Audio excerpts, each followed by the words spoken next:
Your local independently owned home hardware or home hardware building center. Homeowners helping homeowners.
On Rogers Sportsnet, brought to you by your local independently owned home hardware or home hardware building center. Homeowners helping homeowners.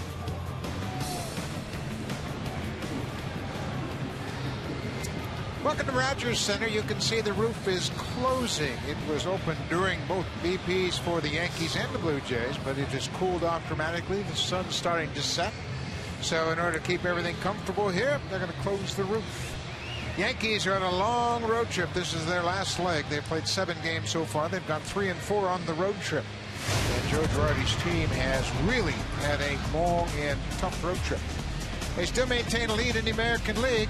Derek Jeter, Curtis Granderson, Martin Teixeira, top of the order. Robinson Cano, what a season he's had. He's established a new career high with 111 RBIs. Nick Swisher's had a great second half. Eric Chavez will continue to fill in for Alex Rodriguez at third base. Jorge Posada's the DH. Russell Martin behind the plate. And Brett Gardner, who has skilled the Blue Jays all season long, will be in left field. Tonight's starting pitcher is brought to you by Icy Hot. Pain is no match for the Icy Hot patch.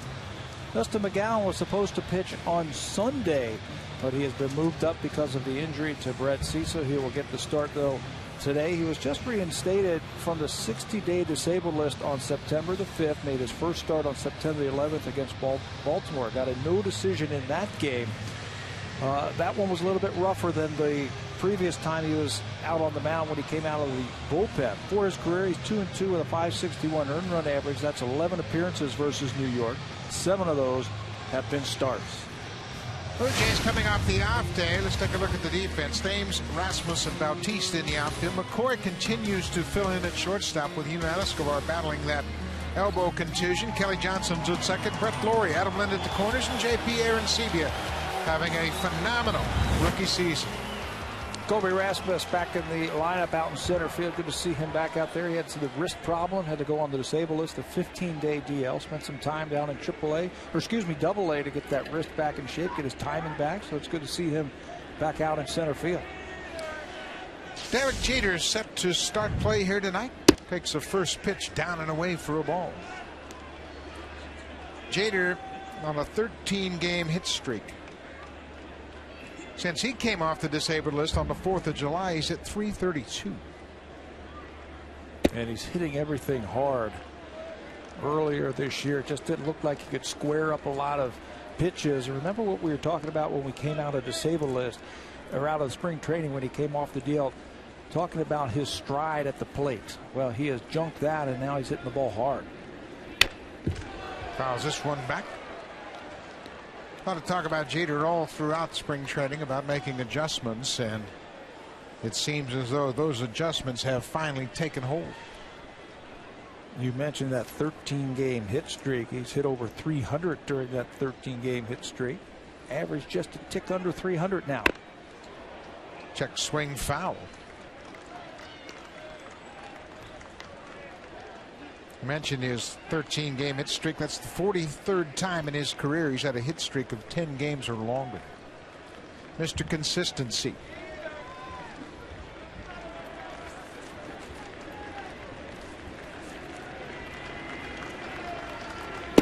Two breaking ball down, and Jeter lays off. Dustin McGowan, we mentioned his last start, and he had control problems last time out on Sunday against the Orioles. Those are his numbers for his career against the Yankees. This will be his 8th start against New York. 3-2 pitch on the ground. Mike McCoy waits on it. Jeter's retired, 1 out.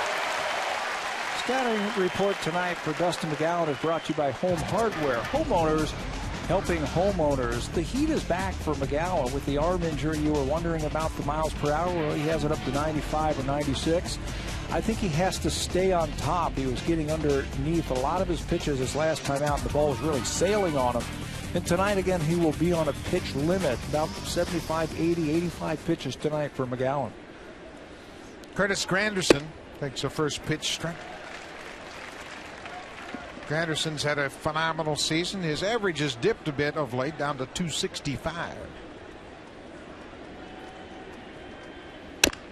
I don't know if anybody saw this type of season from Curtis Granderson coming. 39 home runs, 111 driven in. He had 24 home runs last year, and I thought that was about his high water mark, but he has really blown right through that. Granderson in a hole. 0-2. Takes the ball in the dirt. Nobody sees more pitches in the American League than Curtis Granderson. In fact, he sees more pitches in baseball than anybody. 4.45 pitches for at bat.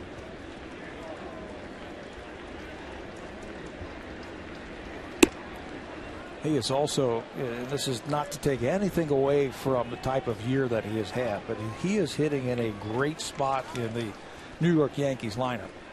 Right in front of all that power, so you know he's going to get a lot of fastballs.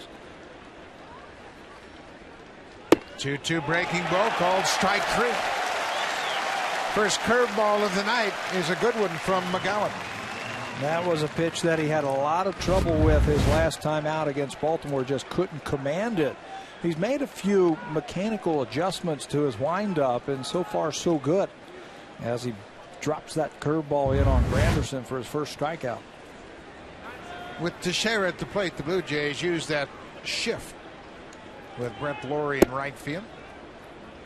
There you see 3 infielders on the right side of second.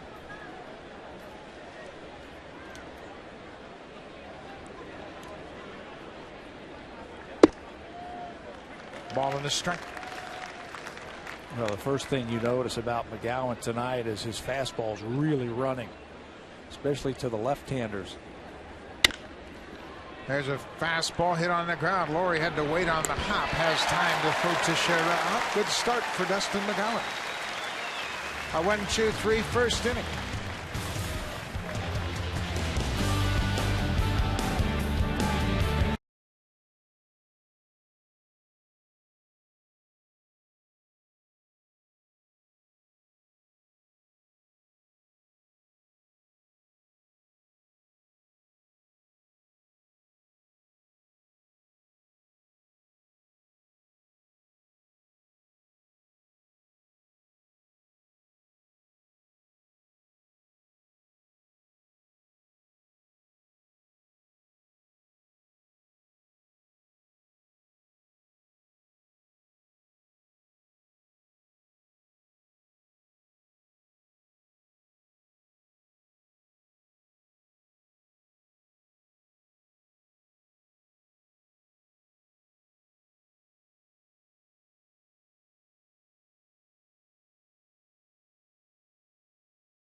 in Boston on a short road trip. John Farrell's ball club sits at a game over 500. Mike McCoy there names Jose Bautista top of the order. Bautista still hitting over 300 for the season. With the left-hander on the mound, Sabathia, Edwin Encarnacion bats behind Bautista. Lynn drops to 5. Gloria Rasmus, Aaron Sebia, and Kelly Johnson will bat 9th today. CC Sabathia beat the Blue Jays on September the 4th to win his 19th game of the season. Now we'll try to win his 20th. Become the first Yankee starter to win back-to-back 20-win seasons since 79-80. Pitched well against the Blue Jays this year, beating them 3 times this season and 7 straight overall. .224 in the 3rd inning, and CC Sabathia is a big, strong starter. This is exactly what you'd like to have, a man that can pitch 200 innings year in and year out. There's that great changeup. To me, that has taken Sabathia's game to another level. Yeah, the changeup. When he first came up with the Cleveland Indians, everything was the same speed for Sabathia. Hard fastball, hard slider, even mix in a curveball every now and then. But since he has refined that changeup and he mixes it in with that fastball, that's why he is so tough. Russell Martin wanted the appeal down to C.B. Buckner, and Buckner said no swing. Mike McCoy continues to bat leadoff. Escobar still not progressing very well from that elbow contusion. He was hit on the back of his left elbow, and it's still very sore, and he doesn't have much range of motion. Got a liner into center field. McCoy will start the game off with a base hit. Good start for the Blue Jays as McCoy gets his bat broken, but singles to start it off here. Scatter report for CC Sabathia. Big arm with a plan. You talk about a guy who's big and strong, but he adapts to any situation. He's got an excellent ratio of 4-to-1. That's a strikeout to walk ratio. Another thing that you'd like to see from your starter, and he's been good when the ball's on the ground. When he keeps it down, he gets a lot of ground ball outs when he's on. Eric Thames batting second. Thames also another rookie having a good season. 10 home runs, 32 RBI.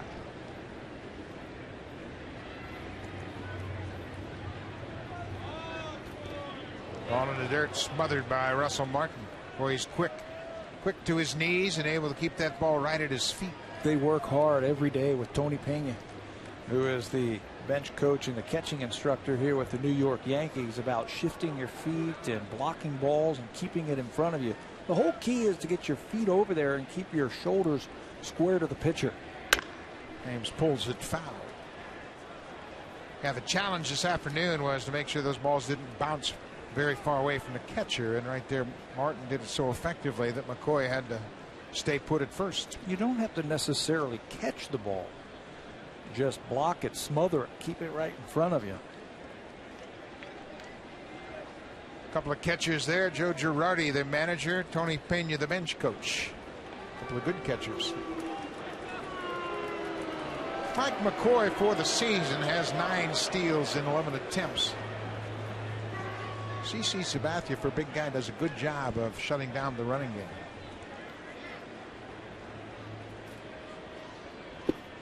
Breaking ball. Thames strikes out. Took something off that slider and got it down and away.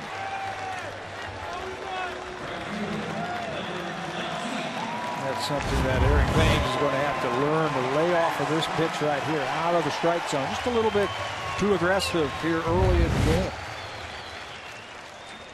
One of the real oddities of baseball, Bautista against CC Sabathia. Jose Bautista is 0 for 18 against Sabathia. Go figure. You know, especially how well Jose has hit left-handers this year. .315, 11 of his 42 home runs against left-handed pitching this year. But a goose egg against CC Sabathia. There's a base hit. That's his first hit. McCoy will go around second. He's headed for third. Swisher gets the ball back to the infield, and Bautista has snapped a long over going opposite field against Sabathia. This is one of the reasons why Bautista is going to hit 300 this year. His ability to hit the ball the other way. They stay away from him. There's a huge hole on the right side with Teixeira holding the runner, and the Yankees in an exaggerated shift. He stays right on top of that ball. Look at the hole he's got to shoot for. And this is easy pickings. You get it on the ground on this turf, and Blue Jays will play first and third all night. McCoy at third, Bautista at first, Edwin Encarnacion, the DH, cuts on the breaking ball.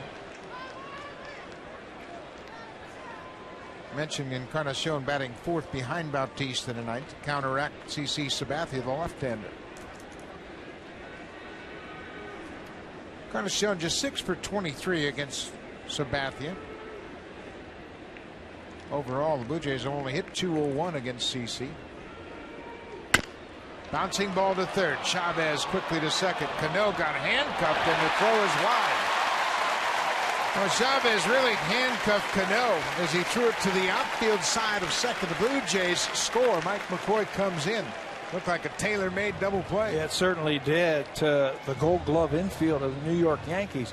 There's gold everywhere, but they just can't turn that double play. Encarnacion will get a RBI. Watch where the throw is.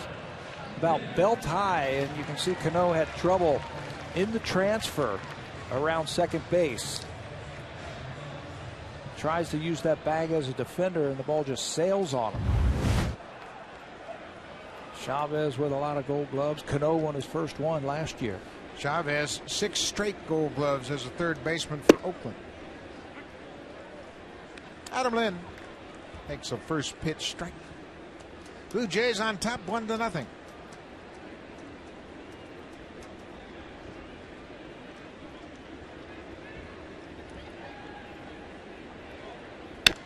Good rip of the fastball, foul back.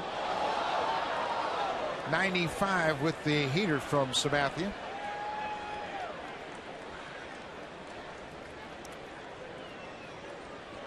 Lester McGowan had a 1-2-3 first inning. He has been staked to an early lead. And he's clean shaven.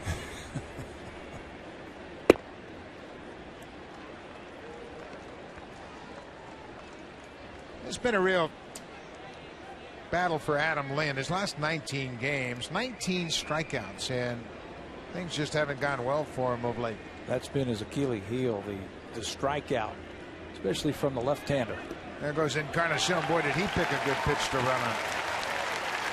Breaking ball in the dirt. Edwin picks up his 8th steal of the season, and he really did a good job of going with the pitch selection. Only been thrown out one time this year. You got to figure that Lind was going to get a breaking ball, and that's the key right there for Encarnacion to take off on the first movement by Sabathia. He guesses right. It is a breaking ball. It's in the dirt, and he steals it easily. But the breaking ball from a left-handed pitcher to Adam Lind, the batter, has really been a problem with him over the last few weeks. 2-2. Another breaking ball, and there it is. Down in the dirt, Lind chases it. Sabathia strikes out a pair in the first inning. But Edwin Encarnacion picks up an RBI on the fielder's choice. McGowan's got a 1-0 lead.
inserted into this spot where Cisa was normally slated to pitch, and he's made some subtle adjustments to his delivery since he's rejoined the Blue Jays. He's been working on his mechanics. Watch him on the left. This was his first time out on September the 6th. He's going to take the glove in hand over his head.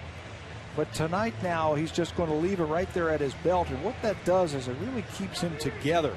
They felt like he was really starting to get ahead of himself, meaning his lower half was getting ahead of his arm, and that was making him get underneath the ball, and that's why it was really sailing against his last time out. 5 walks his last time out against Baltimore. This time, with that exaggerated windup, it really helps him stay over the rubber just a little bit longer and stay on top of the baseball. Yeah, and if you don't think baseball players are superstitious, you saw he's hiked up his pants, he's shaved off his mutton chops, and he wants a fresh start.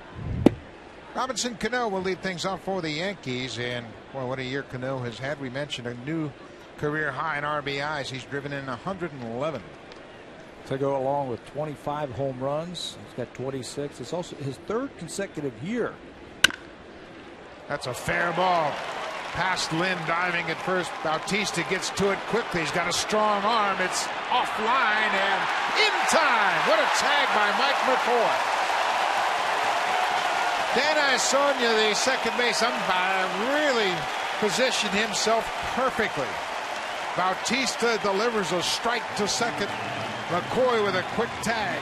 Bautista can do it with his legs, he can do it with his bat, and he can also do it with his arm. This is going to be his 12th outfield assist, and it's perfect. One hop, and McCoy goes and just buries that glove right in front of the bag and lets Cano slide right into it.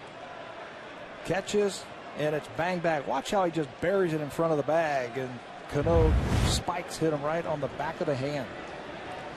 Boy, what a good throw, what a good tag.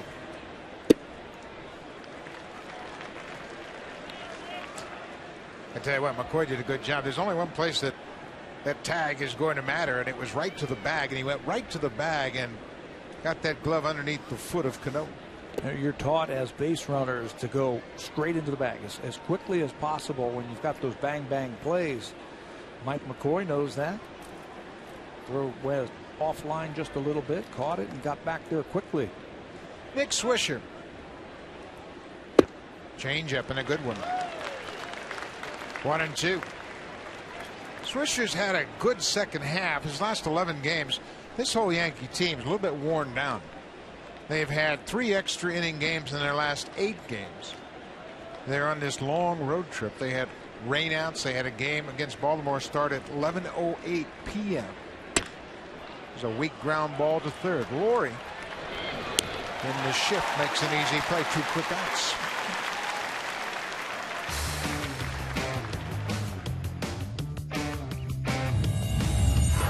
On Rogers Sportsnet, brought to you by your local independently owned home hardware or home hardware building center. Homeowners helping homeowners.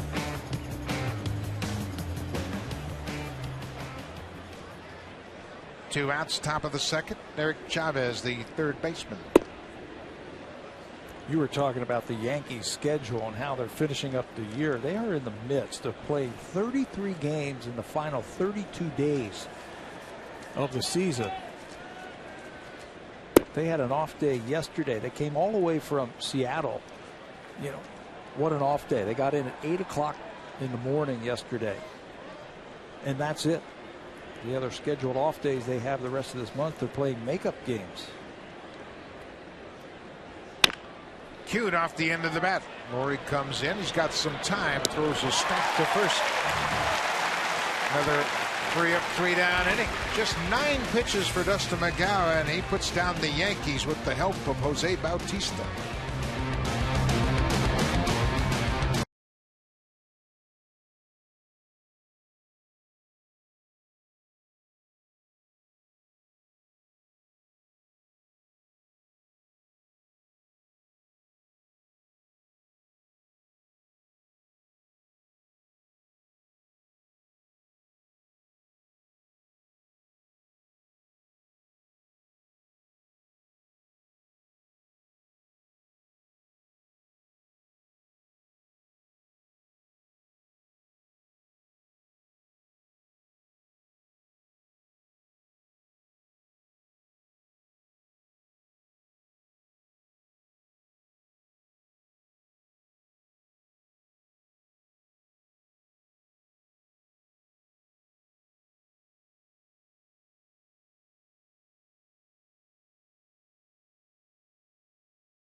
out to third base, and he's got a packet of dirt. He picked up that dirt as a youngster when he came to Rogers Center as part of a bat hit and throw contest. He said, you know what, I want to play on this field someday, and I'm going to take some of this dirt back. Today he got a chance to return it. Yeah, no, it was a very, very long time ago, and you know, as a young kid, you obviously want to play Major League Baseball, and that's your goal. But you know, when you pick up dirt like that, and then you promise yourself that one day you're going to put it back, and once you get back here, and it's kind of cool when you think about it. But to do it today, and you know, not too many years later, it's a good thing I'm not like 25 or 26, but you know, I'm 21 years old, and this is the dream, and you know, I'm here, and I'm thankful for everything, but it came with a lot of hard work. What a moment for Brett Laurie to be able to return that dirt. The dirt was at his folks' house out in Langley, BC. Russian Shell had kept that dirt for him, and he had a chance to return that dirt to its rightful spot at third base. How many kids get to do that? How about that? Promising yourself that you're going to bring it back to where it came from, and then making good on that promise. Well, how about even thinking about it? You and I both had a chance to play, and that's the last thing we ever thought about was coming to the big leagues. When you're 12? To do that? I just was worried about getting to 13. This ball is fouled down the right field line. His parents brought it to Boston. They were just there while the Blue Jays were there, and they didn't trust Brett to bring it on the plane and get it through customs, so they gave it to our pal Barry Davis to take care of it and bring it back here and then hand it over to him this afternoon so he can put it where it belongs. It's a neat story. 2 balls and a strike.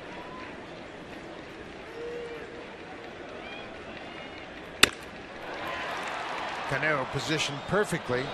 Laurie is the first out of the bottom of the second.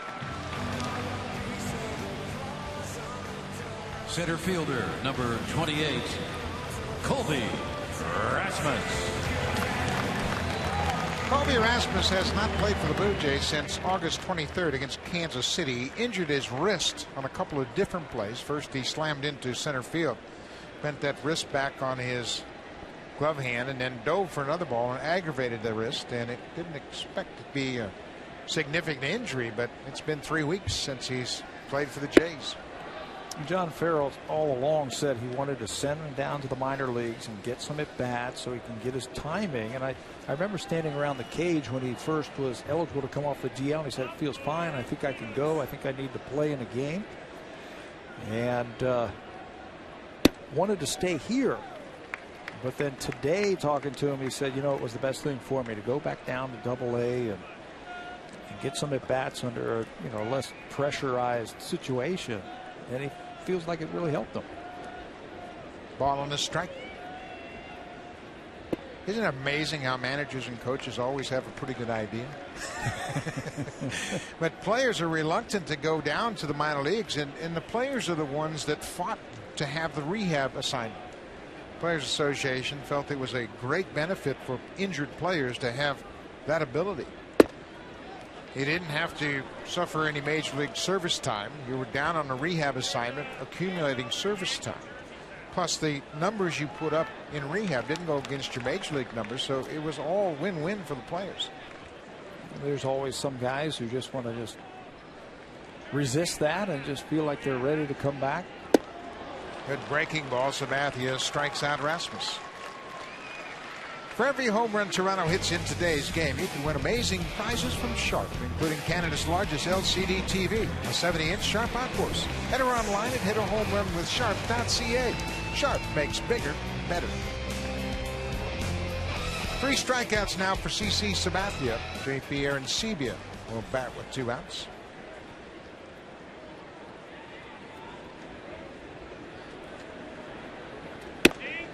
Arencibia had a long home run on top of the fence in Boston.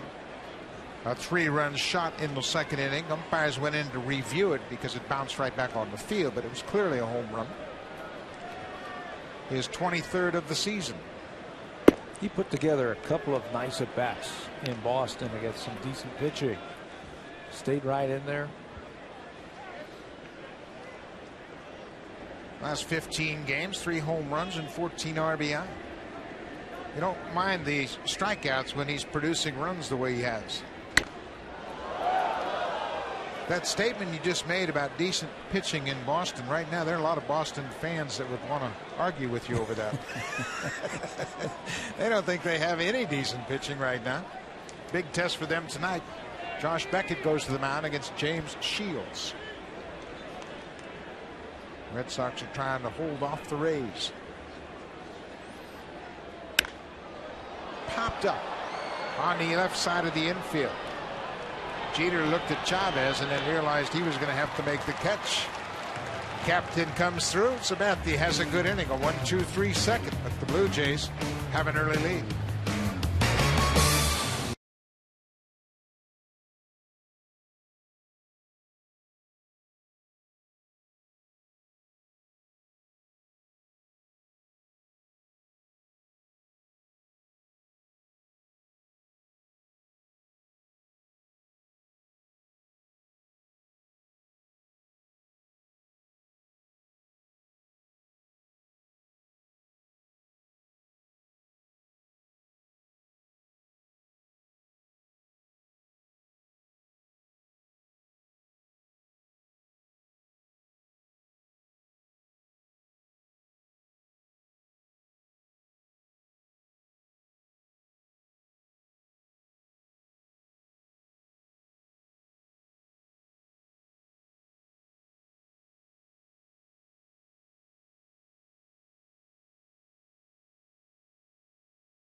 Jose Molina as he gives some words to McGowan just before he goes back out for the top of the third inning. And it's interesting, Molina played with the Yankees in the first scheduled batters. Jorge Posada, his catching partner, while in New York. So interesting to find out what Molina had to say to McGowan before he starts this inning. Well, maybe it's don't change anything, because he looks very good so far. Through 2 innings, he's given up a hit. He's had a strikeout. One thing you notice right away, he's got very good action on his fastball. It's really diving away from the left-handers. That's one pitch that he didn't have his last time out against Baltimore.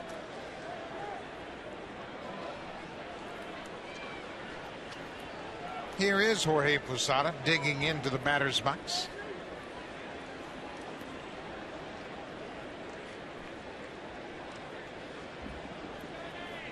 Switch hitter batting left-handed against the right-hander McGowan. There's that movement you were talking about, but that time it took it down out of the strike zone. In his last start, it just really looked like he was getting underneath the ball, and now it dropped his arm down a little bit. He's staying on top, and he's getting that movement. If he stays where he is right now, down in the strike zone, he's going to be fine tonight. Yeah, he's pitching in a good spot, and that's the old adage: if you're going to miss down. And so far, he has missed down twice to Posada. It's like Jeremy Hellickson, who we were watching last night from Tampa. I don't think he threw a pitch over the belt last night to the Boston Red Sox. Everything was from the thigh to the knee. Pitches have all been down, but they've all been low. It's a 3-0 count. The leadoff batter here in the third.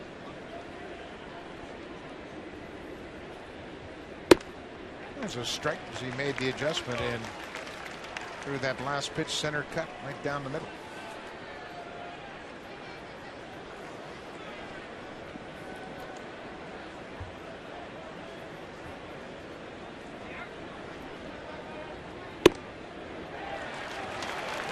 Full count.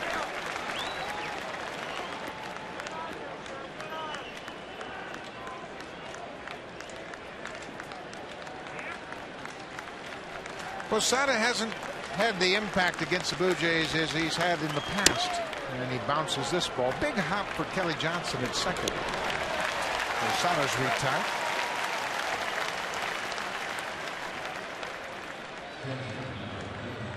His playing time has been reduced dramatically to a part-time player, as Russell Martin has come over and taken over. Posada had an emergency appearance behind the plate on this road trip when Russell Martin took a foul tip off his right thumb. They're banged up at the catching position, are the Yankees.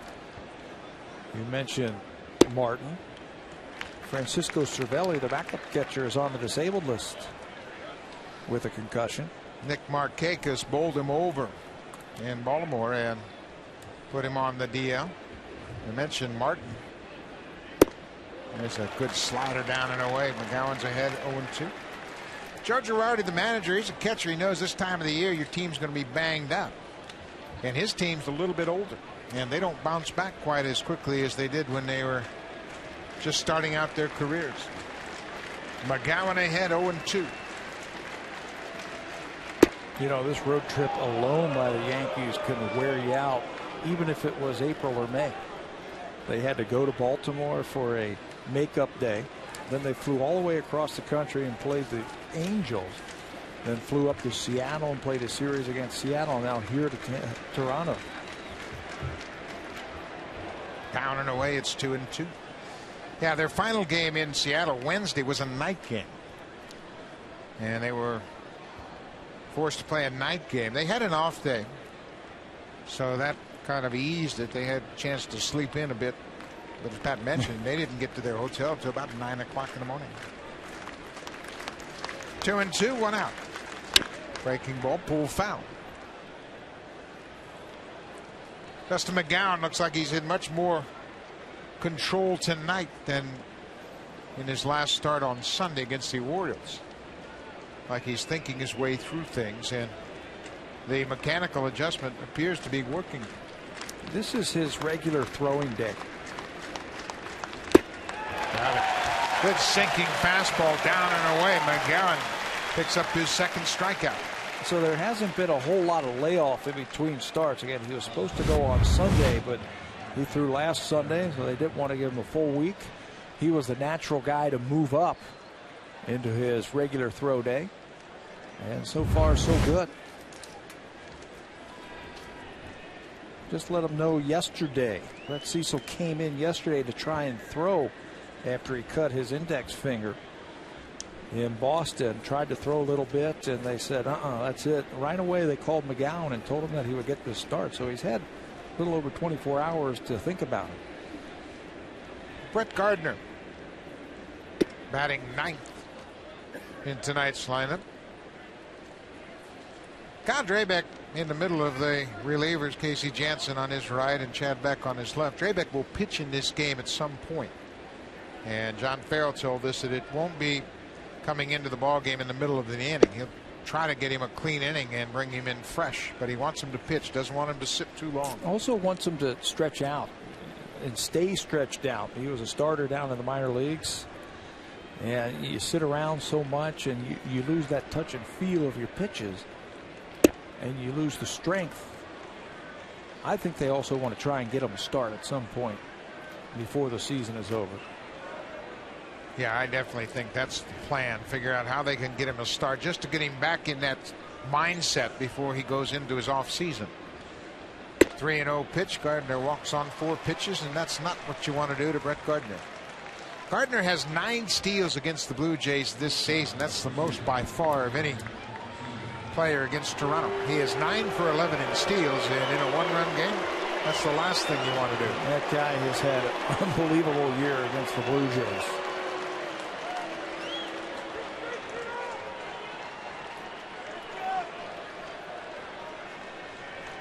Derek Jeter, the captain, got the old star treatment here at Rogers Center.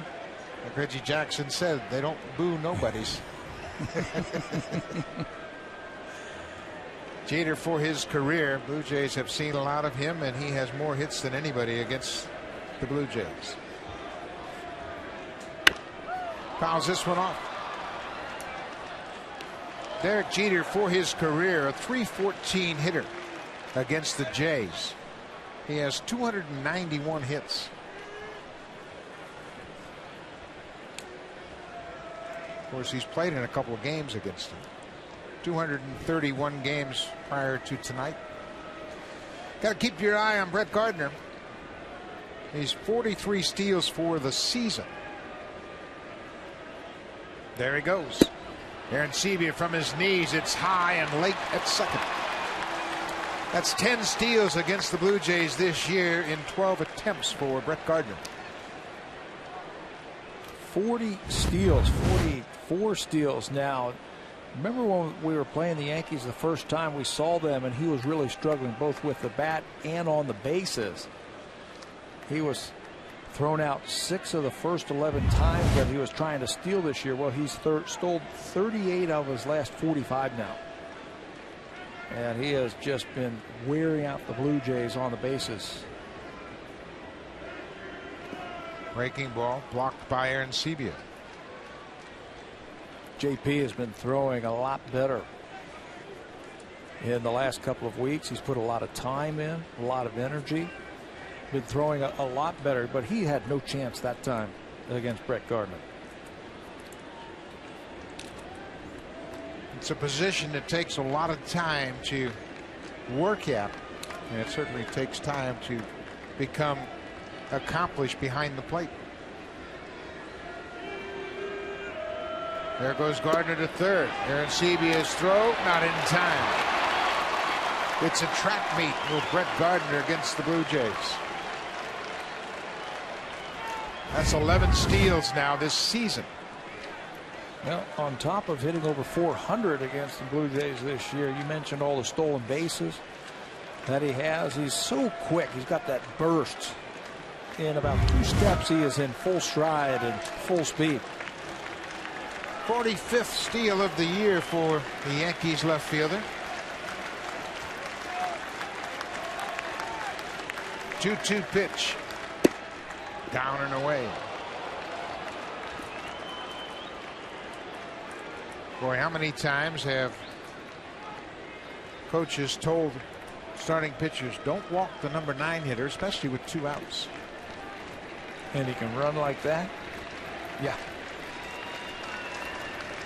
He's hitting 9th for a reason. Then you got the meat of the order coming up next. 3-2. Got it. Went right back to a breaking ball and got it in a good spot. McGowan strikes out a pair in the third. They're standing at third base.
Jacoby Ellsbury doubles.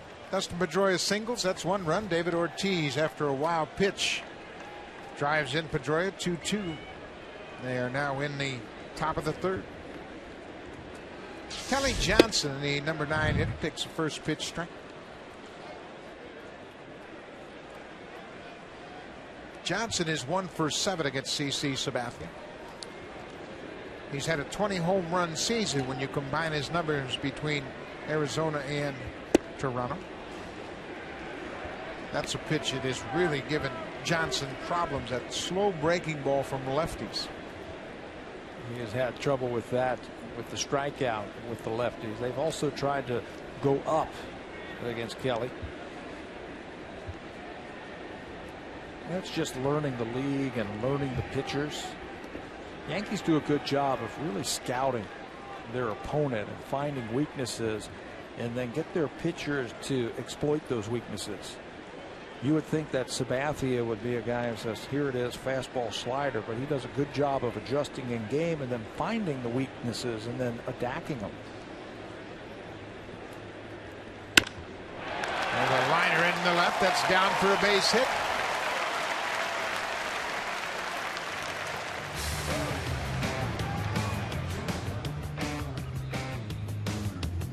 It's Canada's best-selling car 13 years in a row.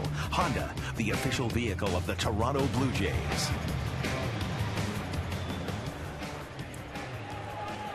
Kelly Johnson with a leadoff single. You got to believe the Blue Jays are going to try something here with the leadoff man aboard, and there's the bunt. Pushed it right to Teixeira, and McCoy beats him. Cano was late from second. This looks like a tired ball club. Just a tick behind offensively and defensively so far tonight. Runner on first base. Robinson Cano has got to pull over and get into double play depth at second base. Sabathia falls off the mound. You can see where there's a little dead spot out there. And that's where Mike McCoy attacks. He pushes the bunt to the right side of the infield and then beats out Teixeira on a foot race to the bag. Teixeira turns, and no chance to get McCoy over at first base. Thames squares the bunt, takes one low. Blue Jays feel that they have a better opportunity against CC Sabathia when he's in the stretch. He doesn't have that hesitation in his delivery that he has out of the windup.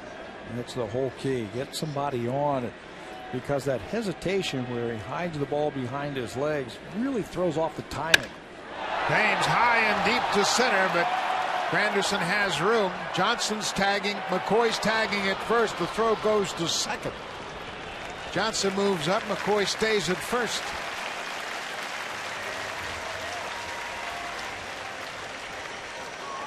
So Thames hits it deep enough to move Kelly Johnson from second to third. Sets the table for Jose Bautista. And I was talking to Jose before the game about that hesitation, about that number that he has against Sabathia, and he says he pitches me tough, he throws me a lot of breaking balls, but the one thing that I have trouble with is that hesitation that he has in his windup. So we got to get somebody on base and make my job just a little bit easier. Well, here Bautista has Sabathia in the situation he wants. Men on base, less than 2 outs. Sabathia pitching out of the stretch.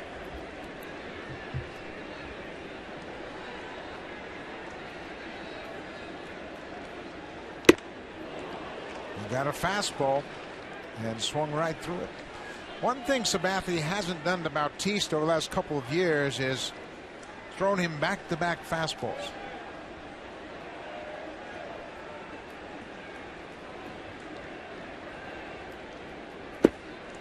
There's a changeup, 87. Russell Martin believes that changeup is the best pitch Sabathia has. Yeah, and he can get a lot of ground ball outs with that. That's what I mean about a big arm with a plan, that he can adapt to certain situations. It looks like they're going to go right back to that changeup and pitch to the batter. Try to find those weaknesses and then adapt to it. Jose Bautista watches a lot of film.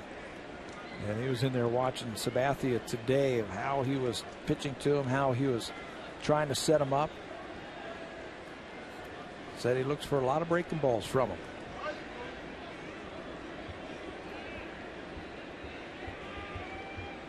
There's a breaking ball, and he was looking for it, but it was off the plate outside. 3-1. Sabathia has the ability to throw a changeup right here. Even though it's a fastball count, he's in a bit of a jam early in this game.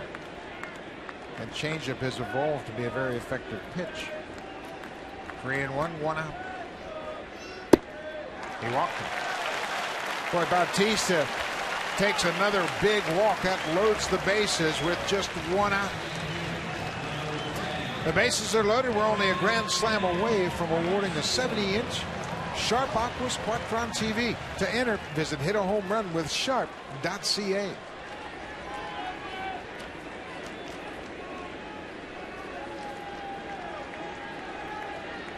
The Blue Jays have hit 4 grand slams this season.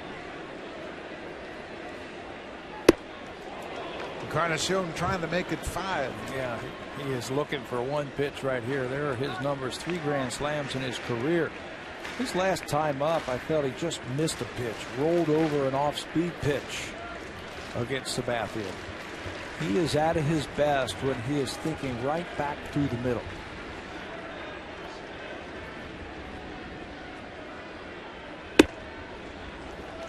Now, Encarnacion has the ability to drive the ball to the opposite field. You see the big gap. Granderson is shaded over toward left field. Swisher pulls around a bit, but there's a big gap between Swisher and Granderson, almost straightaway center. Off speed pitch. As a right-handed power hitter like Encarnacion is, you have a tendency against a left-handed pitcher to get a little pull happy because that breaking ball's coming into you.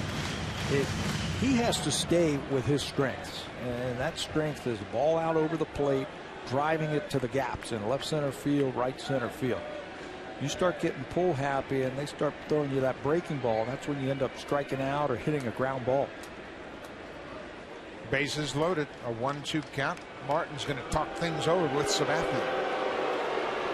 You remember the last time the Yankees were here, there was suggestion that the Blue Jays were getting help on stealing signs from the bleachers, so you can bet the Yankees are paranoid. It was a 4-game series.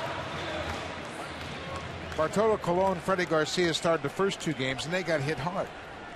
The Blue Jays must not have gotten help because Sabathia and Phil Hughes shut them down in the final 2 games.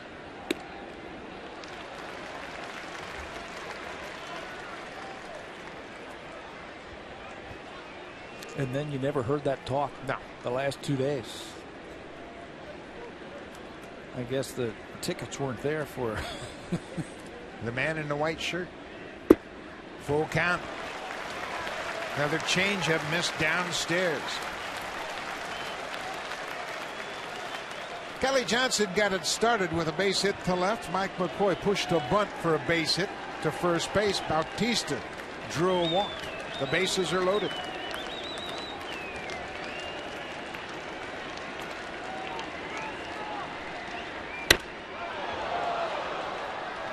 Little extra on the heater from Sabathia there at 96. Yeah, reaching back for a little something extra. And then Encarnacion should know that. He's going to supply the power. The only thing you're worried about now is just get the head of the bat out in front.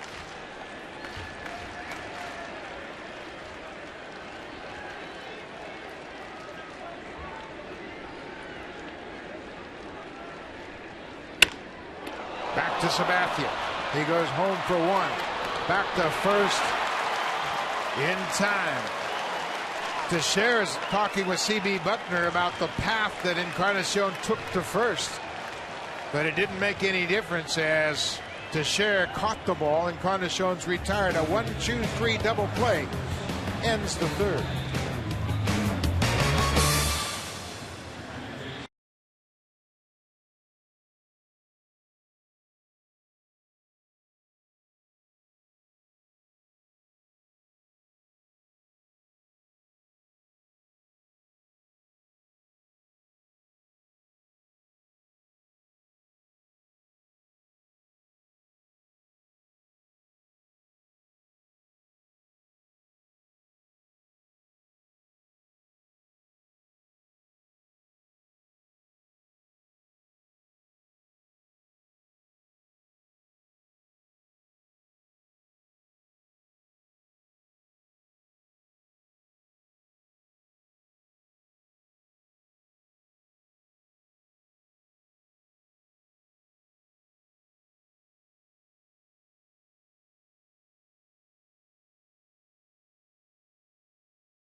Appreciation Day will take place on Sunday against the New York Yankees. T-shirt giveaway. The first 10,000 fans will receive a Blue Jays T-shirt.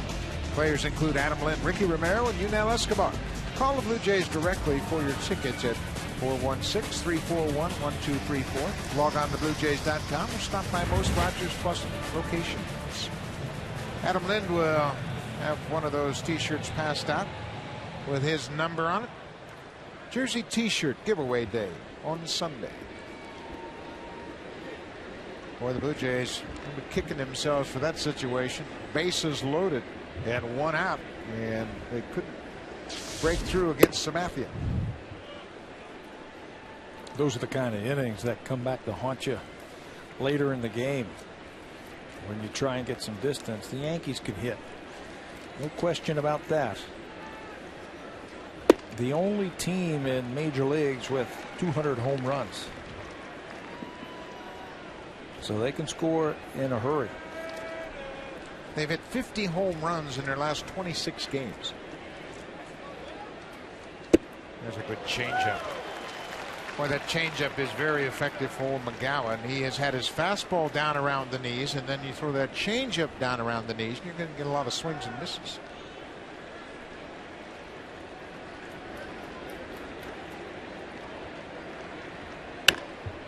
Breaking ball is pulled foul.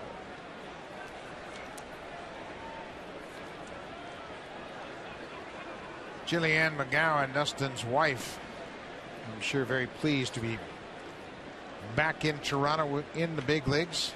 Over 3 years, Dustin battled injuries, a couple of shoulder surgeries, a knee surgery. Pretty good pitch. No swing, says Dale Scott down at third.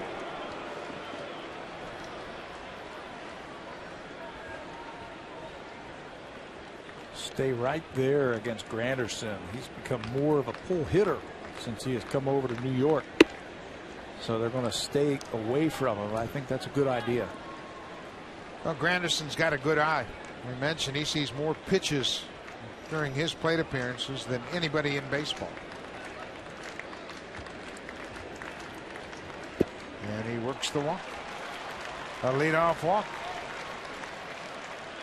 It was a 2-out walk that had McGowan in trouble in the third. This time it's a leadoff walk.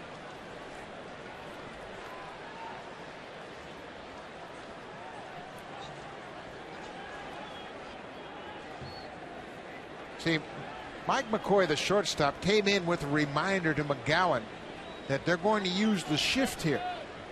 And if Granderson takes off, McGowan's responsibility will be to cover third. Even on a possible double play, he might beat it out, and then third would be vacant. You know, there is a chance that he could take off, even though they're down by a run. Has that ability to steal a base, and if he does, McGowan can't get caught flat-footed. He's got a priority to get over to third base.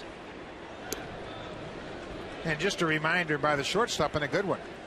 Because pitchers, they get all wrapped up in that leadoff walk thinking, oh man, what am I doing now? And McCoy came in to remind McGowan he's got a responsibility defensively to cover third.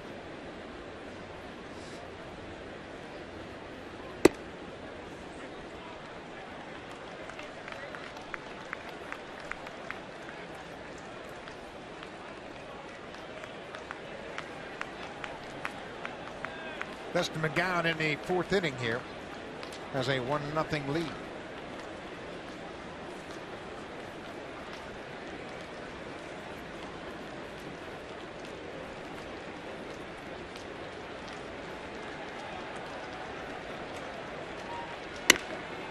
Bouncing ball.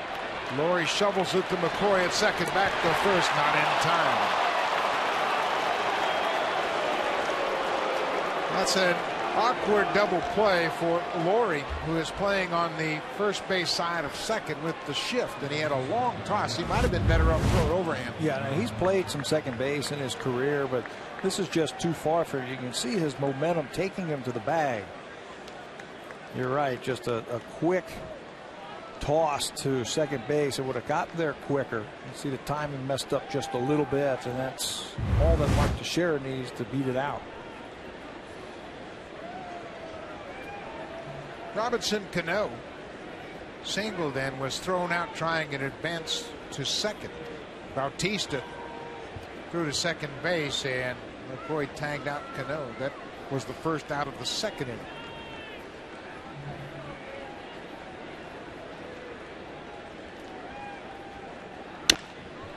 Bounce to Lynn. He grabs it, goes to second. That's all they'll get. Lynn wasn't sure he had the ball in his glove. When he came down, he looked in the glove to make sure he had it, and then they get the lead runner, but that's all they can get. Holds the runner on, comes down, watch it, goes up and gets it, and then checks just to be sure. He had it in his glove, and that's all the Blue Jays can get, that lead runner. Nick Swisher with Cano at first in, 2 down. Jays have done a much better job, I think, in the second half of the season turning tough double plays. But so far here in the 4th inning, they haven't been able to turn that one. Swisher goes after the first pitch, and that's really a problem when you're playing the Yankees because they have so many power hitters up and down the order. If you get a chance to close out the inning with a double play, you better make the double play, because now you have Swisher at the plate. He's got 23 homers himself. Yeah, that's right. Just giving that one more swing, one more kick at the can. McGowan's ahead 0-2. Boy, he is sharp tonight.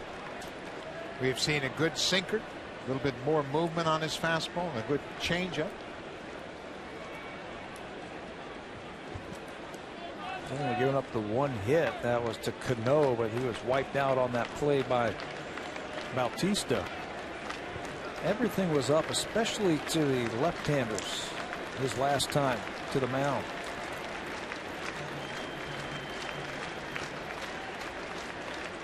Breaking ball, and Swisher laid off.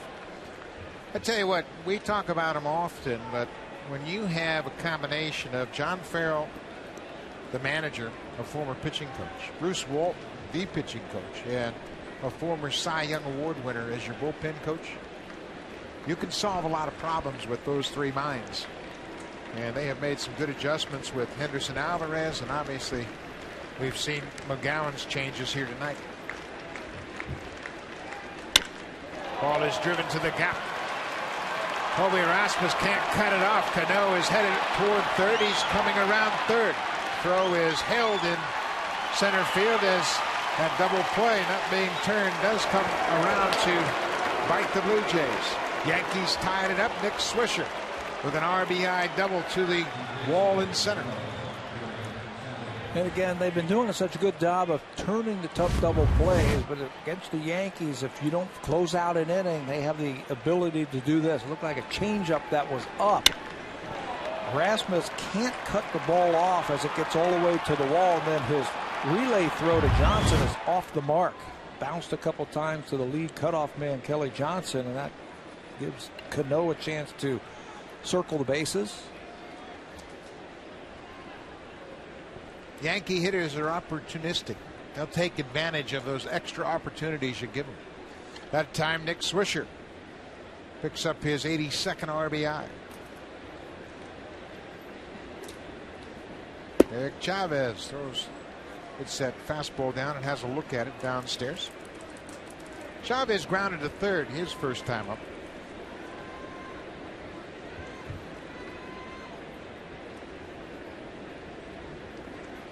.60 pitches for McGowan. Extra pitches in this inning,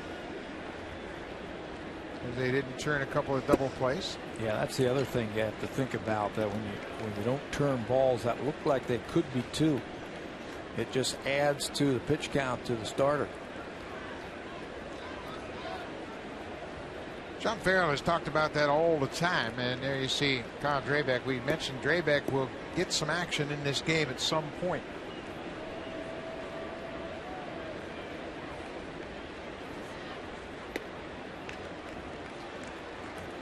3-0.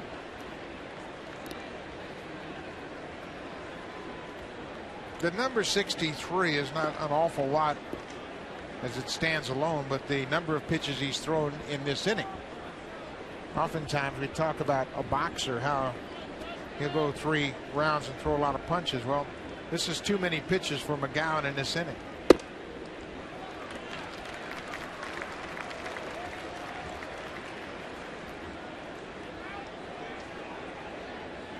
That was his 18th pitch, and he could have been out of this inning. Yeah, you start feeling it in your legs as you go a little bit deeper into games like this. He's stretched out, but right about 80 pitches. High and deep to center. Rasmus back at the track, at the wall, looking up. Home run, Eric Chavez. Just the second home run of the season for the Yankees' third baseman. And they have taken the lead here in the fourth. Chavez has spent a long time on the disabled list this year, but he has come up with some big hits for New York. This looked like a pitch that was up about belt high, and he doesn't miss it. When he was with the Oakland A's, 30 home runs was a given with that sweet swing like that from the left side. Chavez with number 2.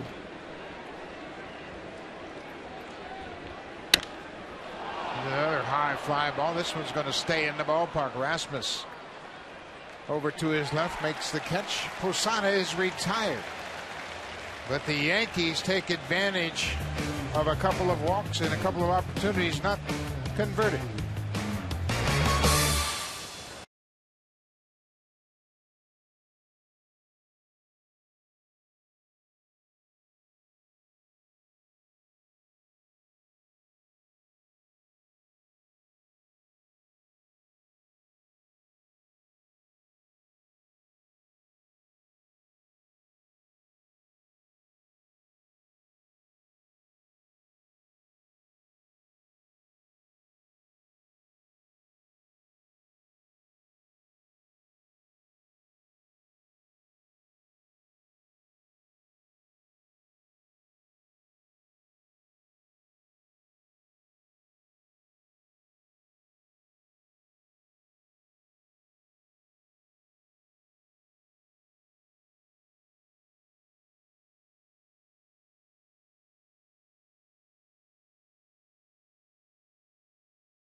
Aquos Quattron TV and Blu-ray player.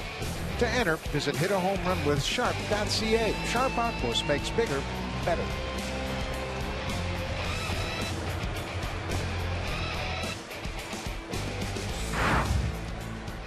Yankees have taken a 3-1 lead. Blue Jays had a great opportunity against CC Sabathia, and they couldn't convert. Bases loaded, 1 out, and with Encarnacion hit into a 1-2-3 double play. Lynn starts things off with a first pitch base hit into center.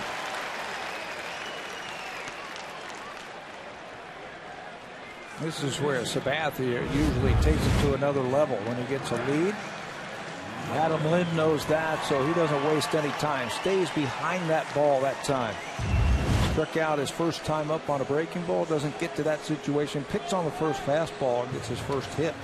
Yeah, that's what they always used to say about how do you hit the curveball. Don't miss the fastballs.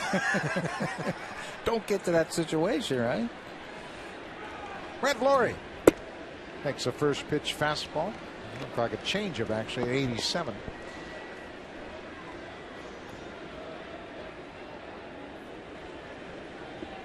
Laurie's created an awful lot of tension to his at-bats, and now the pitchers are really working him over. Yeah, they're certainly paying a little bit more attention to him. We saw that with the Boston Red Sox. They were busting him in with fastballs and throwing him a lot of breaking balls. You start doing something in the big leagues and they will take notice.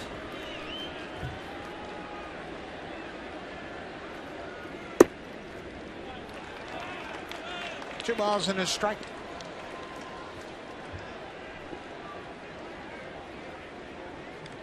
Long look down at Brian Butterfield, the third base coach.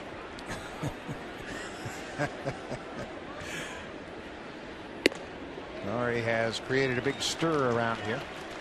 Some of it has been kind of interesting. The reaction to Laurie running into Jason Varitek.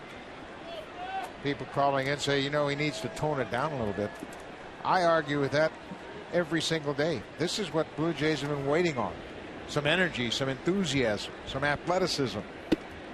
Yeah, somebody who plays the game, you know, with the vim, vigor, excitement, passion that we have seen so far. And it rubs off. Teammates pick up on that. They gravitate to people like this. And you can't tell someone to not play hard. No, and he's just being himself. Full count. Strikes out. Good fastball from Sabathia. He strikes out Laurie. Sabathia has that ability to find a little bit more in the gas tank when he needs to pump up and have a fastball for a strike.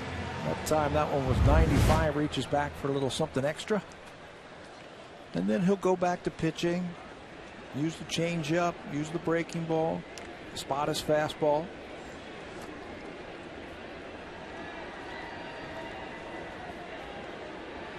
Colby Rasmus takes the first pitch breaking ball. You know, that's the one thing that amazes me about Sabathia. I saw him when he was a young player with the Cleveland Indians, and you could just tell that the great stuff was there.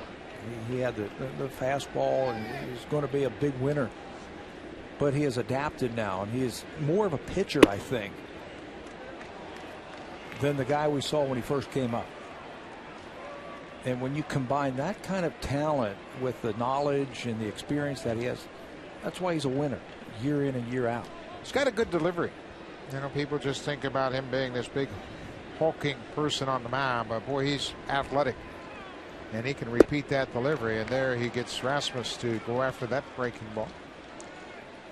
But you can see that anybody who's pitched 224 innings coming into this game tonight, he doesn't wear down.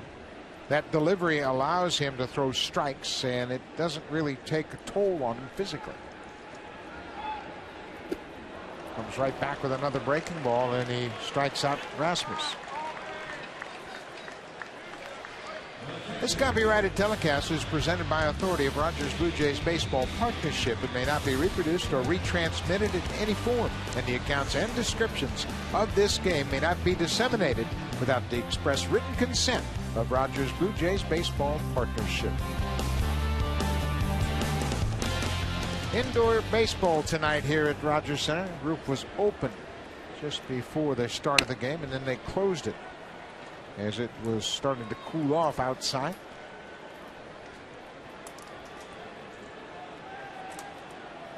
J. Pierre Sabia popped up to end the second inning.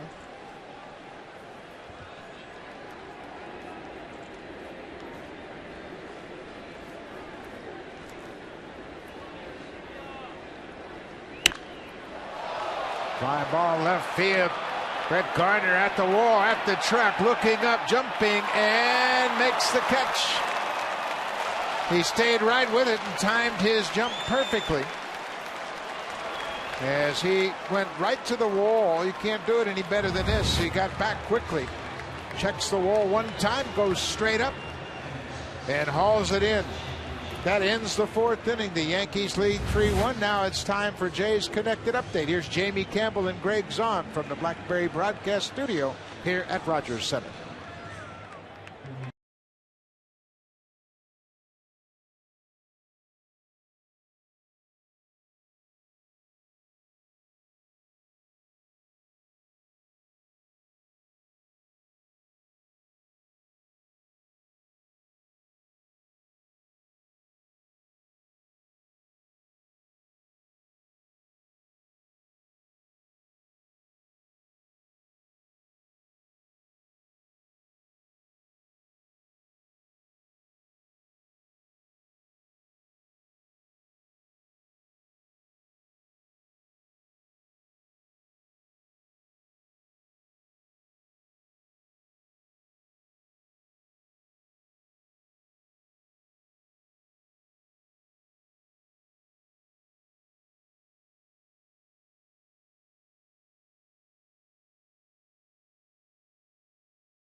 Rogers Sportsnet. Saturday and Sunday, Canada versus Israel, with the winner advancing to the World Group.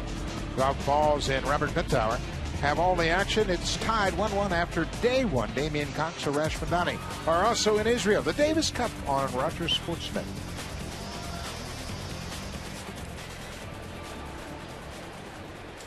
Top of the fifth inning. It'll be 8-9-1 for the Yankees. Russell Martin will start things off.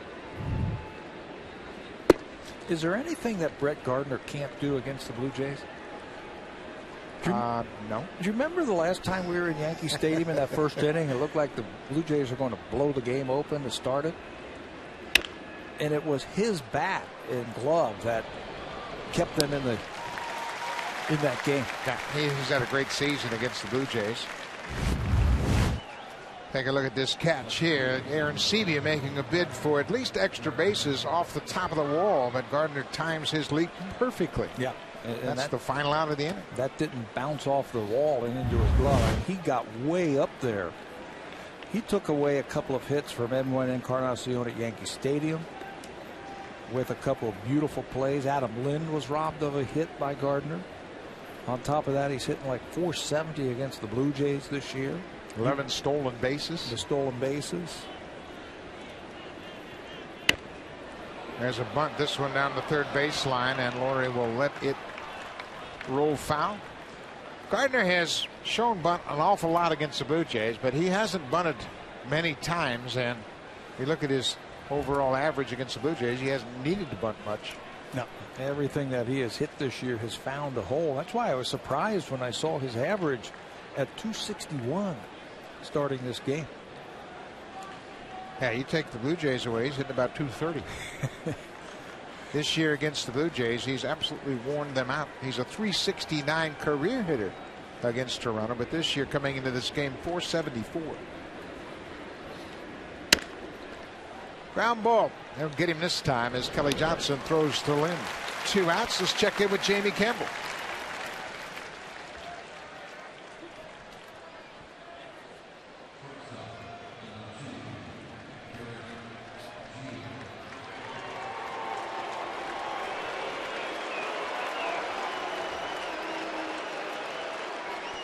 David Ortiz told the fans in Boston, it's time to panic. Starting that game, Tampa Bay is only 3 games back of the Red Sox in the wild card race. They have 2 more games to go after tonight. It's a 4-game series. You talk about Derek Jeter's second half of the season. How about Evan Longoria's second half? Longoria has 2 more hits tonight, including his 28th home run.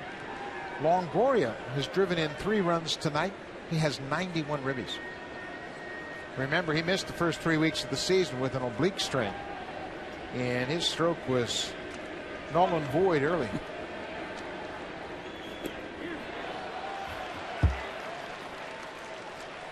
What was it, about 2 weeks ago? We said, well, the pennant race is over in all divisions in the wild card and everything else. Look at the wild card race.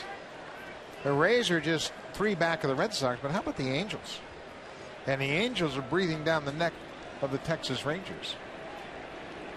They've got the pitchers that can compete and give their team a chance to win every single night.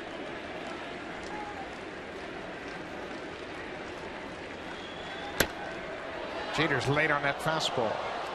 The Angels have those 3 starting pitchers, and Mike Scioscia, I'm sure, is going to see if he can't manipulate his rotation to keep them as fresh as possible and keep them in line to pitch those meaningful games.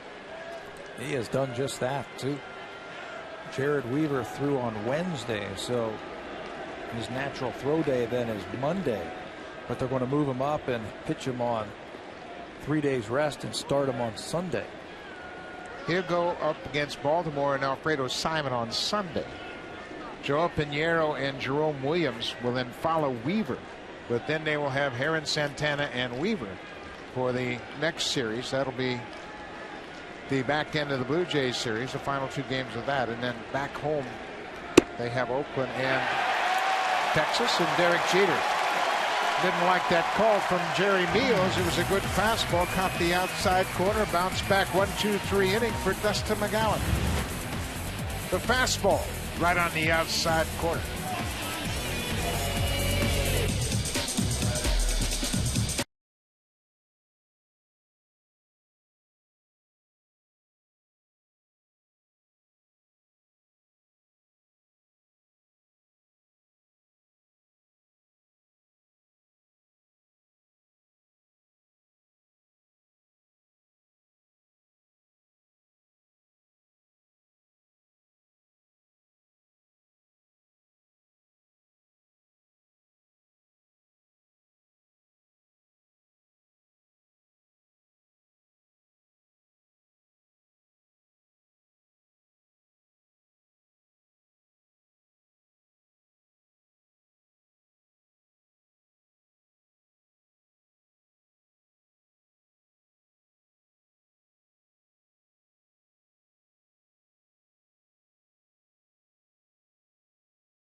Get a jump on that by purchasing your season tickets. They're on sale now. Purchase your 2012 season tickets by December 2nd and receive a Blue Jays replica jersey, a $100 gift certificate at the Jays shop, and a 1-year subscription to the new Sportsnet magazine. Receive great benefits and attend exclusive season ticket holder events all season long. Call the Blue Jays at 416-341-1234 and pick up your 2012 season tickets. Opening night here next year will be Monday, April the 9th versus the Boston Red Sox. They open with a 3-game series with Boston.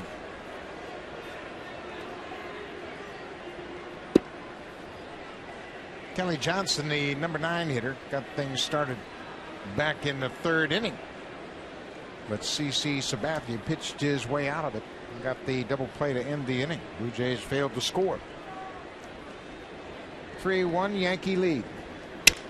Kelly Johnson, a little looper in the center. That'll get down for a base hit. Johnson's 2 for 2 against Sabathia.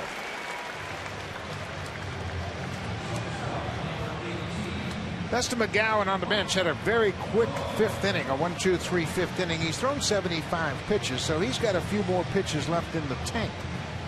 And John Farrell told us earlier that Kyle Drabeck would pitch in this game. But if McGowan goes out there and has a long inning, they're probably going to have a quote-unquote relief pitcher loose to come in middle of the inning if necessary. Rather have Kyle Drabeck, when he comes into the ball game, trot in to start an inning. So we'll just see how they play it from here on. See where Cano is this time against McCoy. Last time up, he was closer to the bag, and McCoy bunted to first base. Cano could never get to the bag and take a throw from Teixeira. Just a little bit deeper then, too. So that's why Mike McCoy, he has seen that. And now he's going to go ahead and swing the bat. 2 for 2 tonight from McCoy. And now you see Cano can back up with McCoy in the hole 0-2. So the threat of the bunt is gone.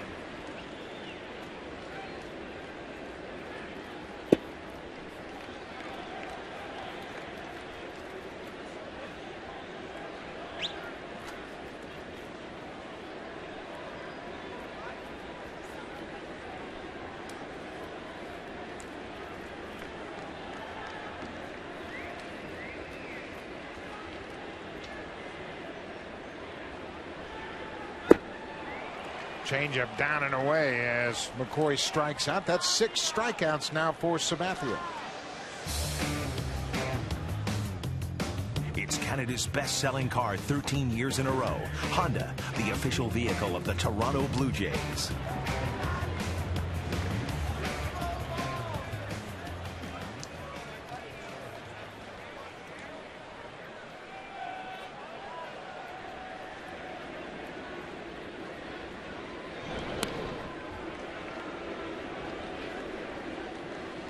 Eric Thames has struck out and flied out.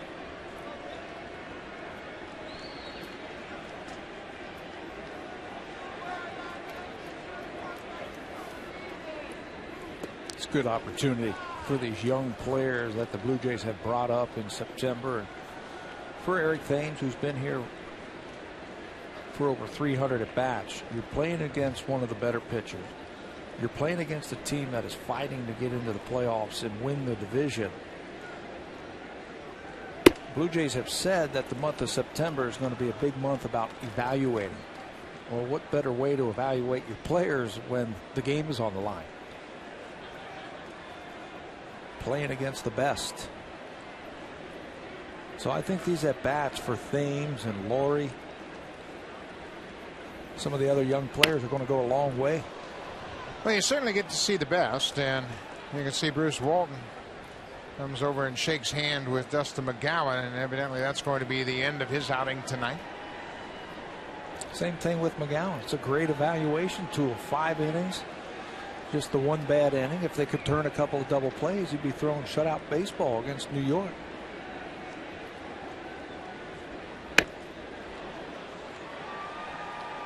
Jesse Litch appears to be ready to come into the game. He has been throwing for a while now. He's just kind of coasting, going through the last finishing touches. But you're right, this is a good step, and it's all about baby steps for Dustin McGowan. Biggest thing for McGowan, he's healthy again. There goes Johnson. Thames pops it up over into foul territory. Chavez gets over to the fence, and it's back into the seats.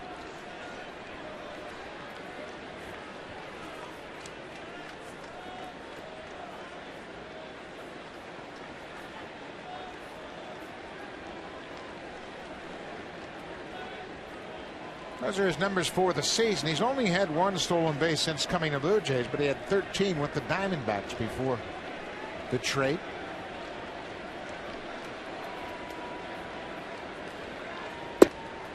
Off-speed pitch. Thames strikes out for a second time. That's 7 punch-outs now for Sabathia. He's got some weapons that he can use against you. And if you're not familiar with them, he can make you look bad. This looks like a hard snapping breaking ball. A couple of check swings from Thames. Sabathia went right to a strikeout pitch. Bautista has reached twice against Sabathia tonight. First pitch breaking ball for a strike. When Sabathia has thrown Bautista fastballs, he's generally elevated the fastball. To throw him breaking balls down and slow, and then rush that fastball upstairs.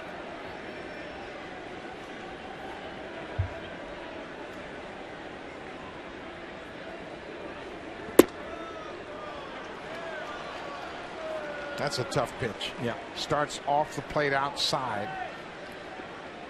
and then breaks and catches the outer half. And if you give up on it as a right-handed batter, it'll come back over the plate. Right down the middle. He has thrown a lot of change-ups to Jose this year too, where that ball just kind of floats away from him, just keeps going away from Bautista. This is a tough at bat for Bautista. You got to grind down, being down 0-2.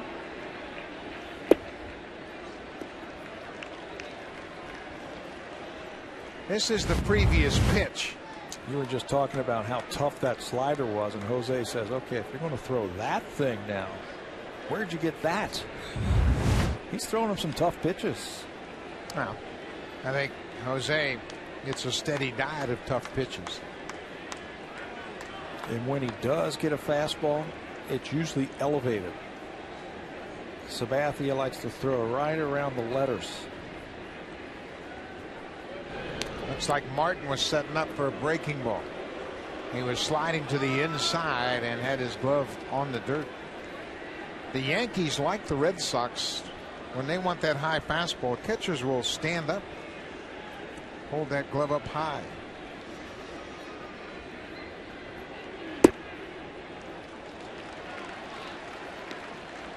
Well, it's quite a cat and mouse game going on now. 2-2, 2 outs. Runner at first. Jose Bautista with 42 home runs.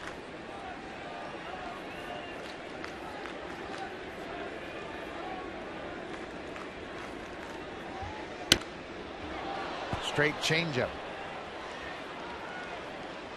Sabathia's got such a good feel on that pitch. It's only 5-6 miles an hour shorter than his fastball, but it's got that little bit of a sink right at the end. A little bit of a tail on that fastball, and he throws it with great arm speed.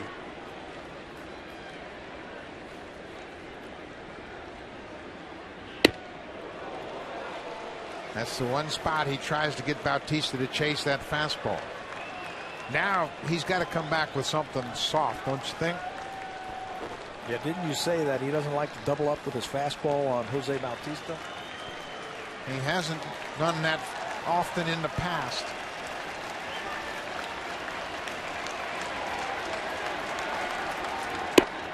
Back-to-back fastballs, and it's upstairs. Bautista walks for a second time. That's another thing that Jose has really done remarkably well all year long.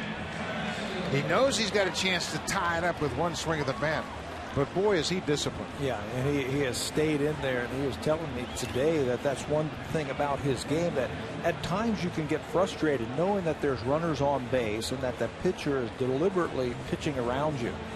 knowing that you can do all the damage, but you have to stay disciplined. And he has done that from day one.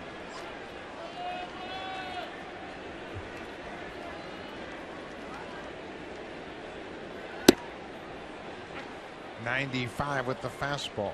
Bautista with 2 walks tonight now has 119.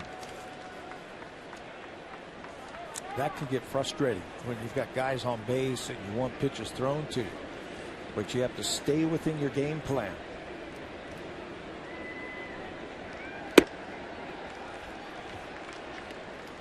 Bautista is 19 walks ahead of Miguel Cabrera. You see Swisher with 91, Santana with 90, and Pedroia 82. But Miguel Cabrera gets as much respect as anybody, but Miguel Cabrera has Victor Martinez hitting behind him.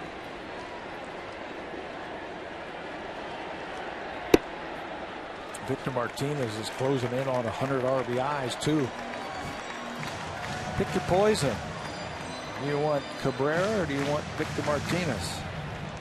Victor Martinez might be one of the best pickups any club has made during the offseason. He's hitting .323 with 94 ribbies.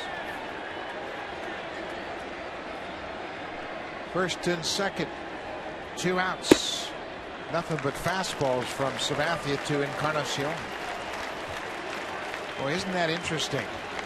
He won't give Bautista a fastball in the zone, and here he's trying to pound Encarnacion with nothing but fastballs.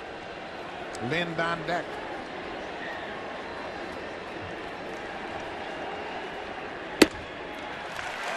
Back-to-back walks. The bases are loaded again. The bases are loaded. We're only a grand slam away from awarding a 70-inch Sharp Aquos Quadron TV. To enter, visit hitahomerunwithsharp.ca. That back-to-back walks are going to bring Larry Rothschild, the pitching coach, out of the Yankee dugout. Rothschild in his first year as the Yankee pitching coach. He's done a good job. And they've had so many different players start their season with them. Bartolo Colon has helped him. Freddie Garcia. They've had some problems with Phil Hughes, A.J. Burnett.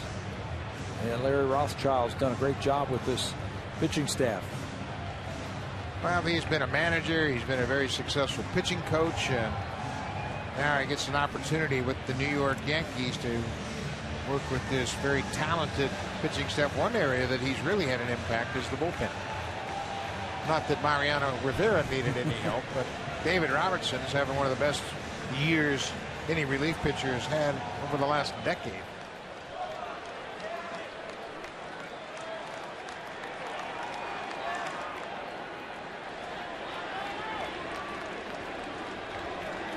Adam Lind with the bases loaded and 2 outs.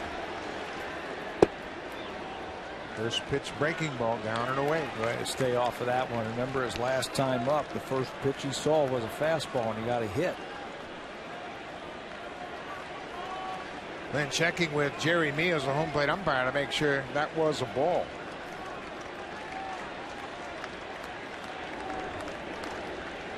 Sabathia has only allowed 15 home runs this season.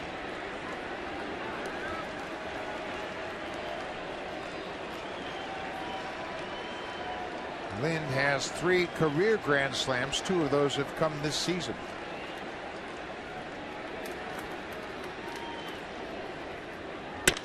Opposite field line drive. That's going to get over the head of Gardner and go all the way to the wall.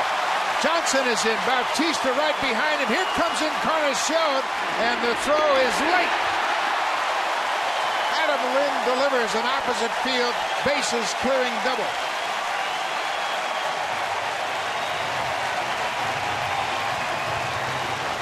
Well, you knew that Sabathia had to come into him. He had to challenge him with a fastball. He didn't want to fall behind, and that's what he gets. Fastball away, and the ball sliced to left field by Lind. He's going to pick up 3 RBIs. First by the hustle by Encarnacion, and second the missed cutoff. You can see that throw from Gardner. Throws it to the wrong side of the cutoff man. Chavez, and he just can't spin around and get that play at the plate. Jeter was lined up perfectly. If Gardner hits Jeter, they got a chance to throw Encarnacion out at the plate, but he missed him by a mile. Dustin McGowan is the pitcher of record. Here is that play once again. It's sliced to left field, and Gardner gets over there, plays it off the wall. But watch when he throws it back in. Instead of hitting the first cutoff man, he throws it to the wrong side of Chavez, and he can't get around to get the run at the plate. Yeah, if he hits Jeter on the glove side, he can make a throw to the plate. Little things like that. Brett Lawrie, 1 ball, 2 strikes. Back-to-back walks with 2 outs in the inning have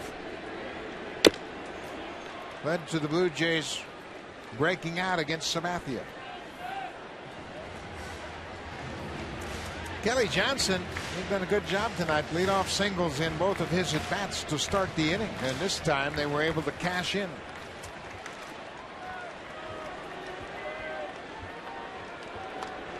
Against a tough left-hander nonetheless. Who has been stingy against the Blue Jays this year. They had only given up 17 hits all year against the Blue Jays and 7 runs. That double by Lind is only the 4th extra base hit the Blue Jays have had all season long against Sabathia.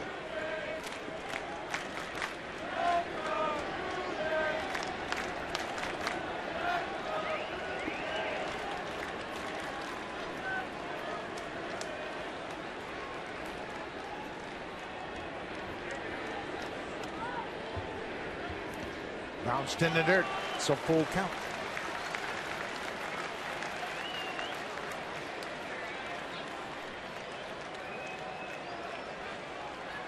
Jesse Litch is standing by ready to come into the game. Dustin McGowan had received handshakes from his pitching coach indicating his night had come to an end.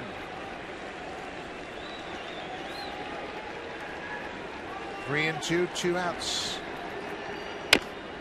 Bouncing ball up the third baseline. Chavez will let it go into foul ground. No way they were going to throw out Lawrie that time if that ball stays fair. Another example of a pitcher throwing too many pitches in an inning. You get out there and you plan on 15 to 18 pitches, and then you got to stand on your feet, pound away at 34 pitches in an inning, and it caught up to Sabathia. Yeah, a couple of walks after a couple of strikeouts has really pushed that number up.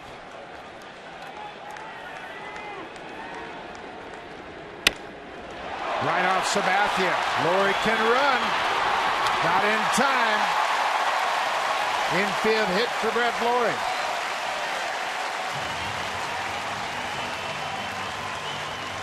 That ball was heading to center field off the bat of Brett Lawrie. But Sabathia, he's big. There's Steve Donahue right in the middle there. He is the trainer for the Yankees. This one is knocked down by Sabathia. He just kicks it. And even with that contusion on his knee, Brett Lawrie can run. And there is no way they're going to get him out. He beats it out. Sabathia maintained his composure, made a good throw to first. It was just nowhere nearly in time to get Lawrie. Joe Girardi has gotten the bullpen up and working down in right field.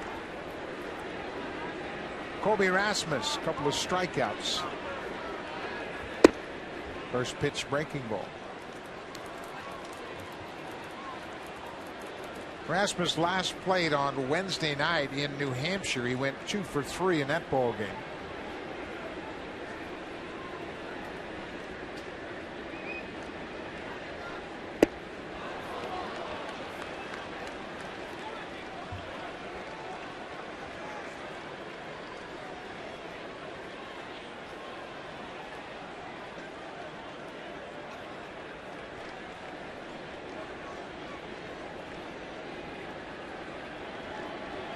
There goes Laurie, little tapper back to the mound. Sabathia flips to Teixeira. The inning has come to an end. But the Blue Jays scored 3 runs. Adam Lynn drives in all 3 with an opposite field double. Dustin McGowan, his night is done, but he's in line for the win. Jesse Litch comes on.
Zone is Colt Moore of the Toronto Maple Leafs, and that's the most comfortable chair he's going to have for a while as the hockey team camps are open. Hockey season not that far away. Dustin McGowan congratulates Adam Lynn for driving in 3 runs and puts McGowan in position for the win as Dustin McGowan goes 5 innings, and outside of that 4th inning he was pretty impressive. Yeah, finished strong. 1, 2, 3, 5th inning with a strikeout to end it up. 5 innings, 3 hits tonight, 3 earned runs, a couple of walks, and 4 strikeouts. 75 pitches. That's about where John Farrell was telling us, 75 to 80, what he was going to do tonight. So he will give way now to Jesse Litch, who last pitched the last time Dustin McGowan was on the mound. That was last Sunday, where he picked up the win in that game versus Baltimore. A couple of innings, gave up 3 hits, also had 3 strikeouts in that game. Now, Scott said Granderson went too far on the first pitch. Granderson wanted to make sure what the situation is. It's no balls and a strike.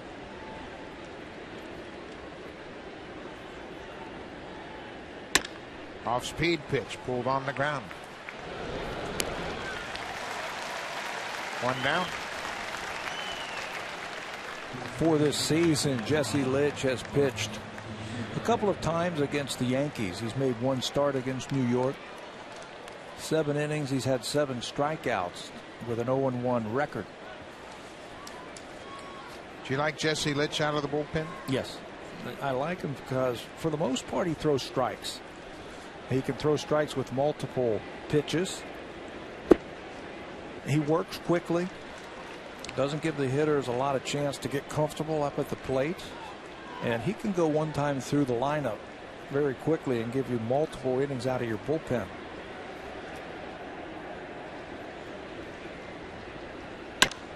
Popped up. Mike McCoy out. Now it gives way to Thames, the left fielder. Teixeira is retired. 2 outs here in the 6th. Let's check in with Jamie Campbell.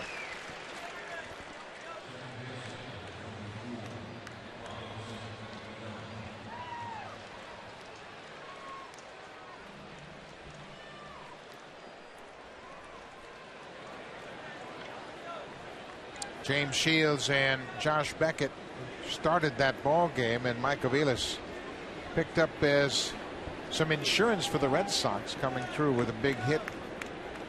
And right now the Red Sox are in need of a lot of big hits. Kevin Youkilis in the lineup tonight for Boston. I know he's been hurting. No, Aviles started at third base. Yeah, Youkilis, dealing with that sports hernia, did not make the starting lineup tonight. We could see it over the course of those 2 games in Boston. He just looks all banged up right now. Robinson Cano, he has singled. He's also reached on a fielder's choice. Ooh, that's a pretty good pitch. That comeback fastball just missed the inside corner. He can make his fastball go one way, sink it a little bit. He's also got that cut fastball that he can use. That's why I like him out of the bullpen. He can throw strikes with multiple pitches and works quickly.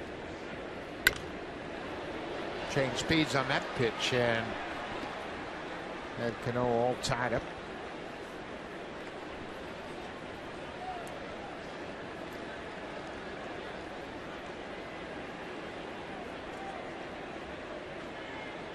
Hey, let's roll that ball around just to get a good feel of those 2 seams. Sometimes one side of the baseball feels better than the other. He just kept rolling around till they got the 2 seams he wanted. Find the higher seams, right? Trying to figure out what he wants to do here to Cano. Not a bad idea. 4-3 ball game here, top of the 6th inning. Blue Jays scored a single run in the bottom of the 1st. The Yankees scored 3 in the 4th, and the Blue Jays stormed right back.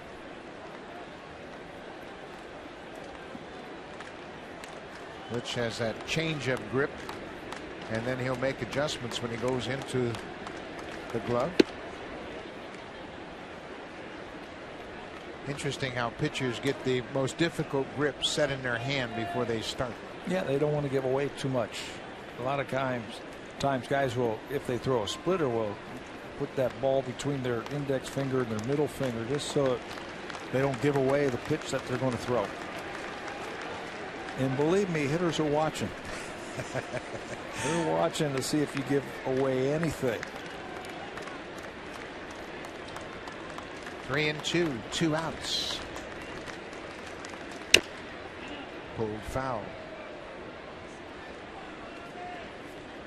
Yeah, isn't that something? If a pitcher has a particular tick, maybe he raises a finger on a curveball off his glove, or Bert Blyleman used to stick his tongue out on curveballs. Not that it helped you hit him, but at least you knew what was coming.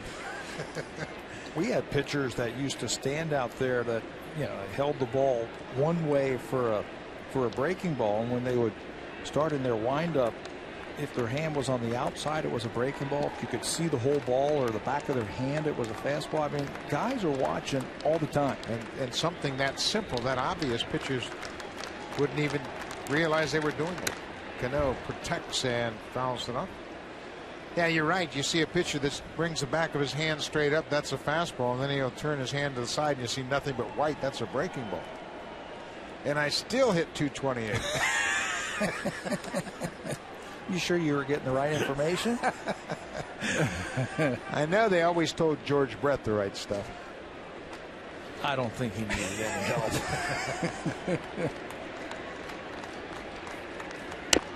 Cano having quite a battle with Jesse Litch. Well, he is staying down and in to Robinson Cano. Look at all those pitches that he has thrown in there. He has tried the comeback fastball. He has tried that cutter, the slider, everything down and in to Cano. Isn't that interesting? Because if you were to ask anybody where Cano is strong, they'd say down. He's a better low ball hitter than high ball hitter. But right now he can't get to that pitch from Litch. He hits that low ball. Rips it to right. Bautista plays it off the wall. Cano trying for a second time. This time he'll get there.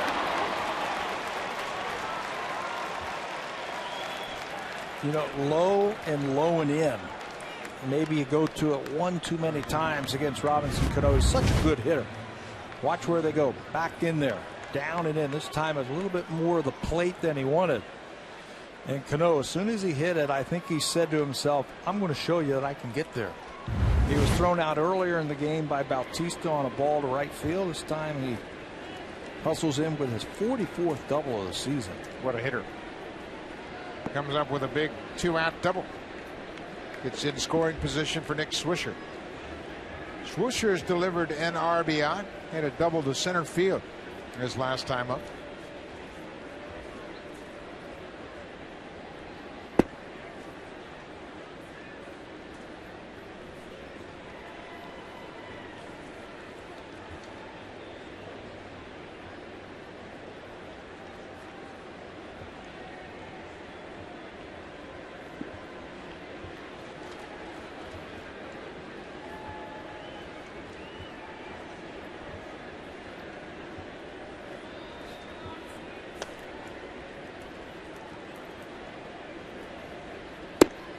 Good breaking ball. That evens the count, and the ball on the string.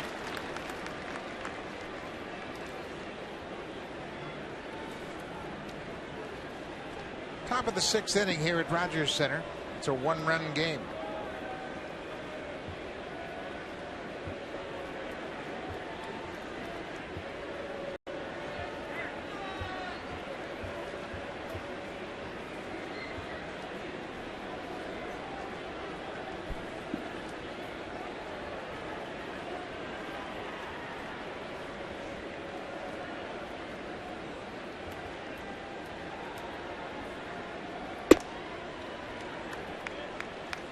Mitch ran that fastball, trying to get Swisher to chase. Infield is deep. Anything on the ground, they're going to try and keep it on the infield. This 1-run game. You can see Kelly Johnson in the outfield portion of the field here. Get over there, just knock it down if you have to. There's a line drive to left that'll get down in front of Thames. Cano is getting the weight. Here's the throw to the plate. It's cut off. And Swisher has driven in his second run of the night, and the Yankees have tied it up. They just keep coming after you, New York Yankees. 2 outs, nobody on. Tough hitter up in Cano. He doubles, and now Swisher takes a ball that's away from him. They tried the backdoor cutter against Swisher. He's in one of those RBI streaks himself as he drives in his 83rd run of the season. Well, that was a good shot of Eric Chavez telling Cano to slide to the inside at home plate, away from a potential tag. Chavez fouls it off. 4-4 ball game. Dustin McGowan now will be saddled with a no decision. But positive strides. Oh, no question about it. You could tell it from the first pitch tonight that he had made the adjustments and his stuff was much better than his last time out.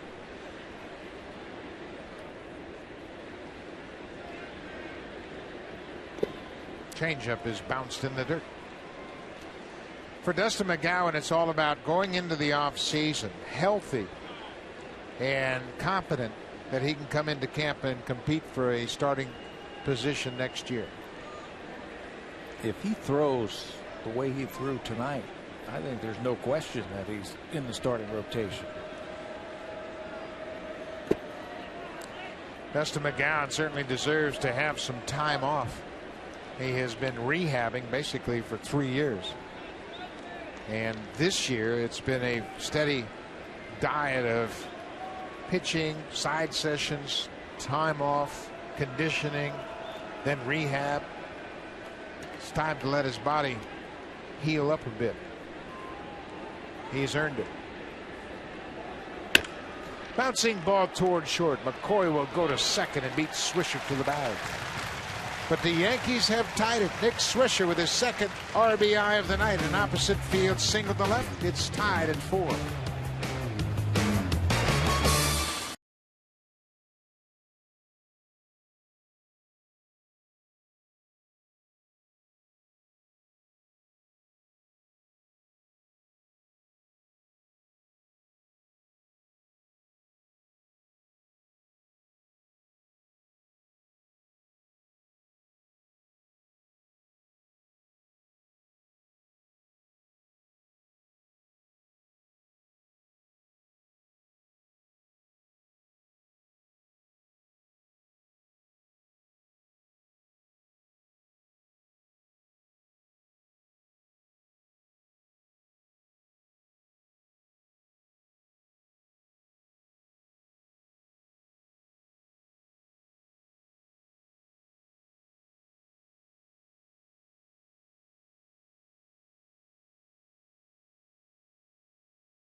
Now available for all Rogers customers. Sign up today at RogersOnDemand.com. You can follow the Blue Jays anywhere you go if you sign up. RogersOnDemand.com. JP Arencibia, Kelly Johnson, and then the top of the order, Mike McCoy, to face CC Sabathia in this tie game.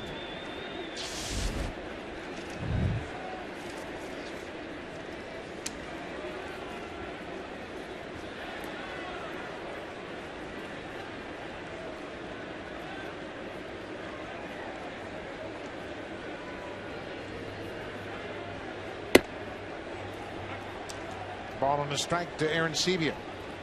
Arencibia hit a ball that was up against the wall in left field in his last at bat. Brett Gardner went up and hauled it in, taking extra bases away from Arencibia.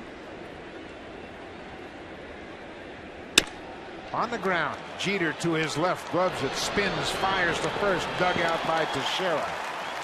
Well, what a good play by Teixeira. Derek Jeter knows that his first baseman just saved him an error right there.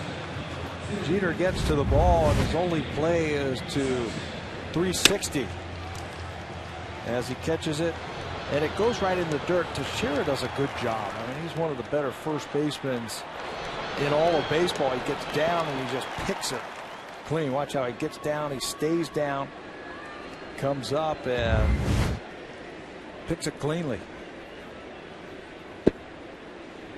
Kelly Johnson's 2 for 2 tonight. He singled in leadoff situations in the third and the fifth. Came around to score in the fifth.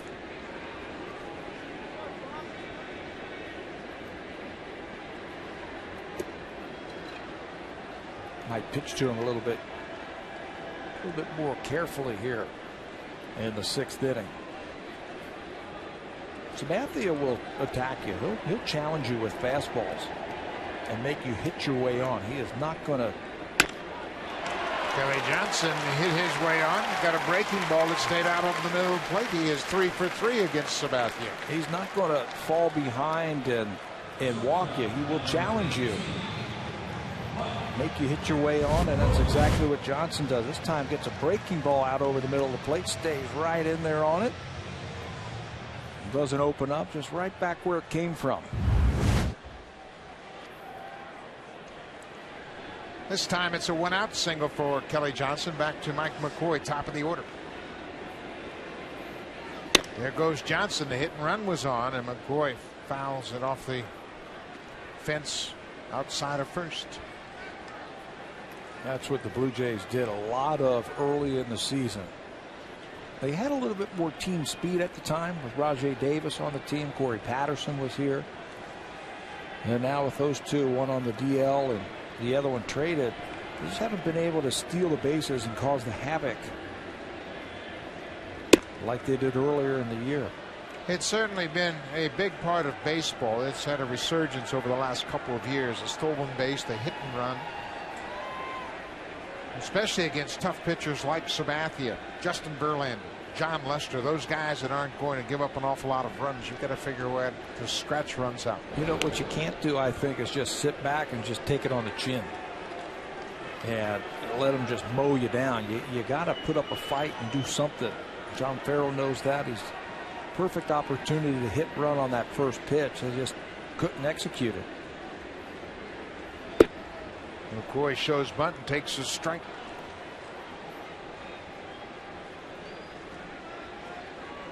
Give you an idea how much the stolen base is back in vogue. The Yankees are third in the majors in stolen bases, second in the American League. There's a base hit through the hole on the right side. Swisher was really shallow and gets to the ball quickly. McCoy pokes one through the right side of the infield. And he was charging too in right field. I don't know if he had thoughts of possibly throwing the ball to second base, but he's shallow and he comes hard. You see Kelly Johnson, the runner, has to hold up momentarily, let that ball get through, and then has to hustle into second base.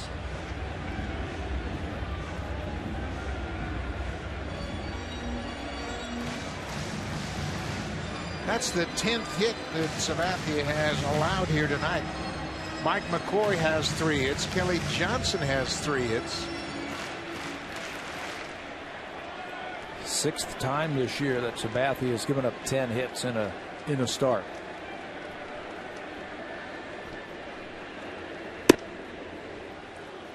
Eric Thames has struck out twice. He's 0 for 3.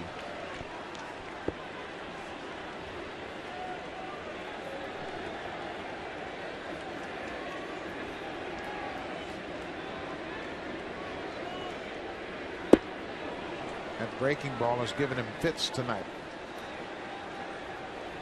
He's going to keep seeing them too, I think, from Sabathia. He knows he's got to get him, Thames, because he doesn't want to face that man right there with the bases loaded. 1-1. Fights his fastball off, but it's foul.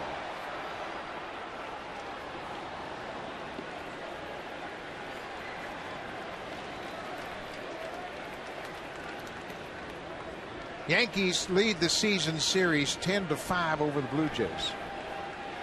Blue Jays have made Sabathia work.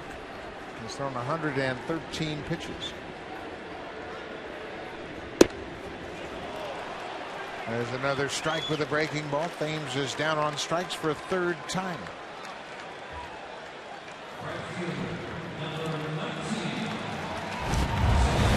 Freezes him. He got 1 pitch to hit in that at bat. That was the fastball that he fouled down the left field line, and then Sabathia comes right back with that breaking ball and freezes him. 8 strikeouts now for CC. Jose Bautista's had a perfect night, a single and 2 walks.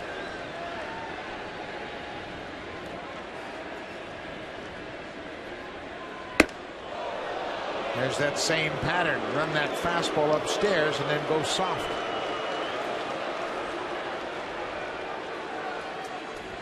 Turn over a pitch here, maybe throw your breaking ball.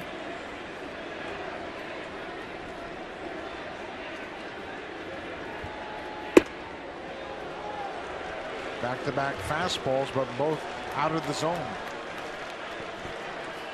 Can Bautista look for an off-speed pitch here, 2-0?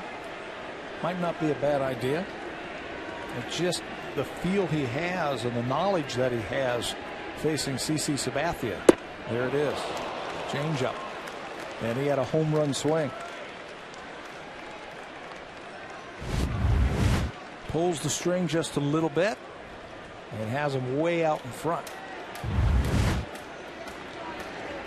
We mentioned Sabathia rarely throws back-to-back fastballs to Bautista. He wasn't going to throw 3 in a row.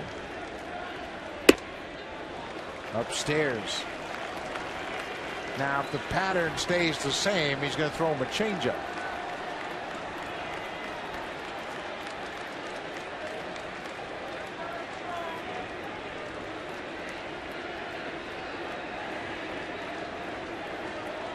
Three and 1. Walked him with a fastball. Oh, he didn't walk him. Ball looked like it was up and away. Jerry Meals called it strike 2.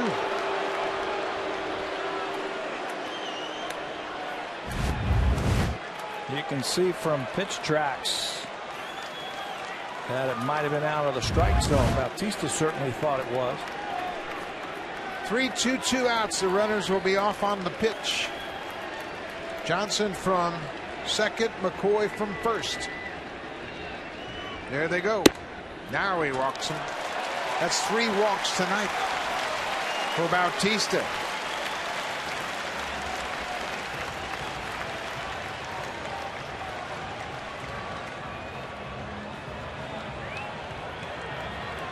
Joe Girardi has already called to the bullpen. CC Sabathia. His night has come to an end. He'll turn things over to the Yankee bullpen. The Yankee bullpen has been good this year. We are tied at 4-all. Bottom of the 6th.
consecutive season. Luis Ayala making his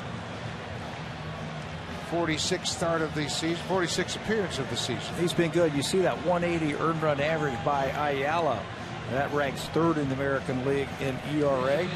For a reliever, Ayala throws hard. Good hard sinker and a good hard slider. Bases loaded are for the third time tonight for the Blue Jays, and we're only a grand slam away from awarding a 70-inch Sharp Aquos Quattron TV. To enter, visit Hit a Home Run with Sharp.ca. Edwin Encarnacion batted with the bases loaded in the third and hit into a 1-2-3 double play. Encarnacion batting with 2 outs.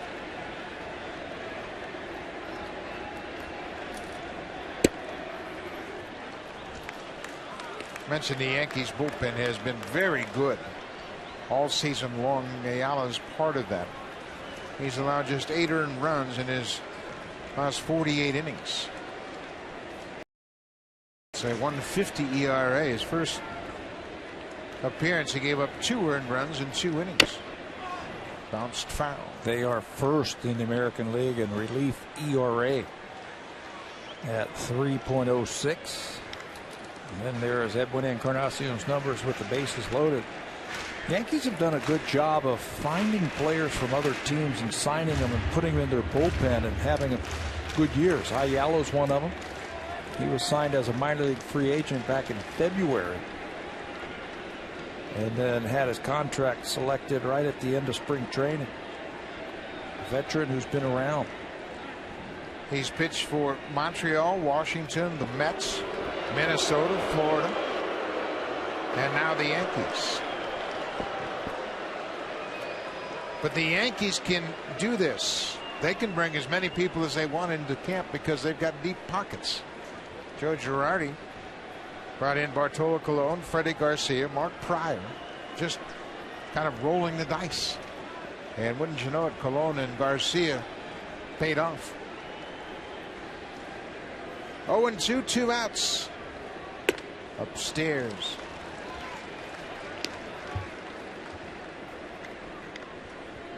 They also brought in Kevin Millwood in the spring training, but he had an out in his contract, went to the Red Sox, and they lost him too.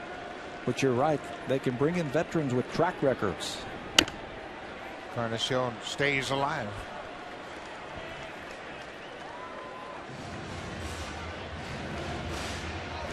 We stranded 15 of 23 inherited base runners.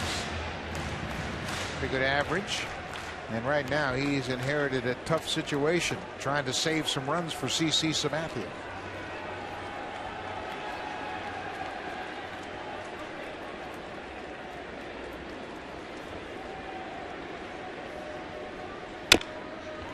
Bounced foul again. Right now, Edwin Encarnacion in survival mode here against Ayala. You see that good sinker that he has. He'll get a lot of ground balls with that. He can spin that slider up there.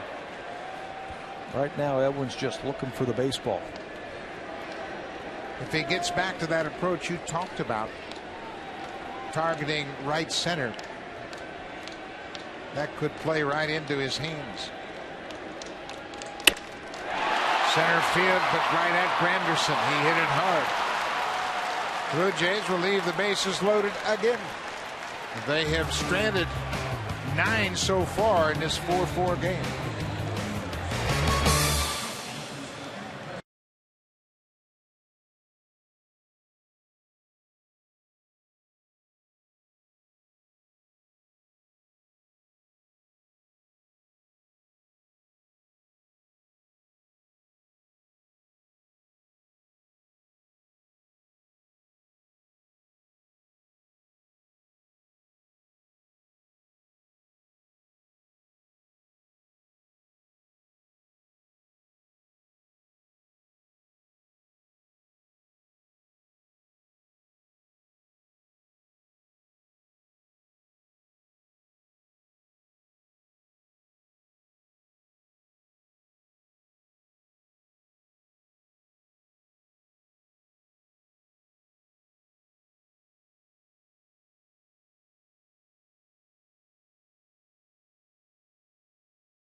gives up 10 hits. He's charged with 4 earned runs. He struck out 8. But in the end, it was the 4 walks that did him in. Yeah, a season high 4 walks and a season high in hits for CC tonight. 10 hits, 4 walks. Blue Jays left a lot of runners on base so far through 6 innings. They've left 9 on base, and so far tonight they're just 2 for 9 with runners in scoring position. The Yankees, on the other hand, have delivered. They're 2 for 3, and they've only stranded a pair. Jesse Litch in his 2nd inning of work.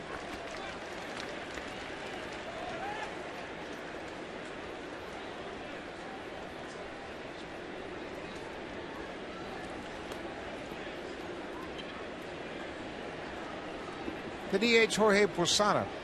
Posada has grounded out and flied out.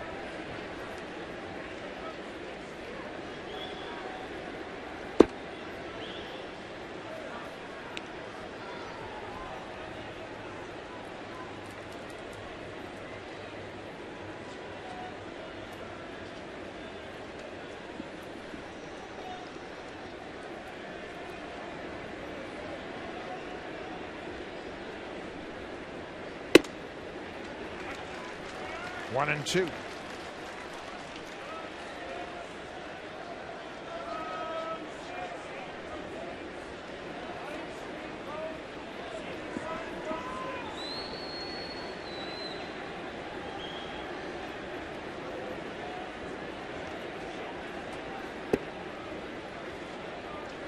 Two balls and 2 strikes to leadoff batter Posada here in the 7th. Casey Jansen has loosened up. He's just standing by, kind of going pitch by pitch with Jesse Litch.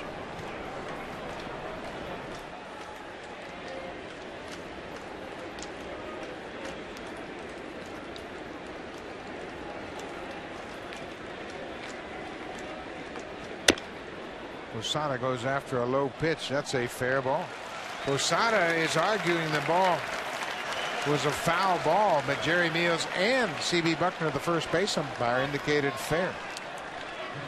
I don't know what the argument could be. Like if he fouled it off of his foot. He was pointing to home plate after Lynn caught the ball, made the out over at first base. Not real sure what the argument would be. Didn't look like it hit his foot. No. He just stood right there anticipating it was going to go foul, and it stayed in fair territory. Russell Martin 0 for 2. Picks a first pitch breaking ball.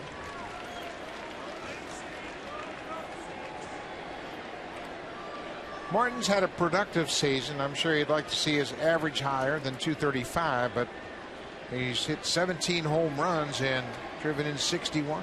You know, his value has been handling that pitching staff, leader behind the plate. And again, just like J.P. and Sebia, all the offensive numbers that he has put up this year, that's all gravy. It's what he has done behind that plate that has really been a bonus for the Yankees this year. Out in front of, she hits it a mile, but it's foul into that second net.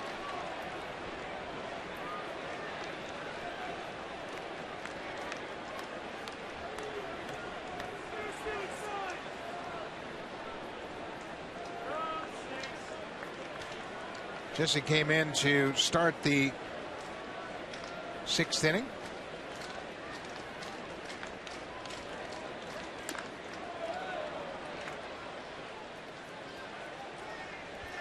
Fans, test your knowledge and win additional Sharp prizes by visiting the new Hit a Home Run with Sharp Facebook page.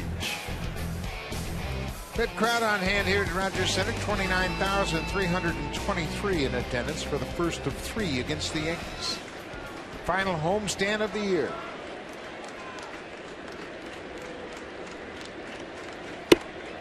Two and 2.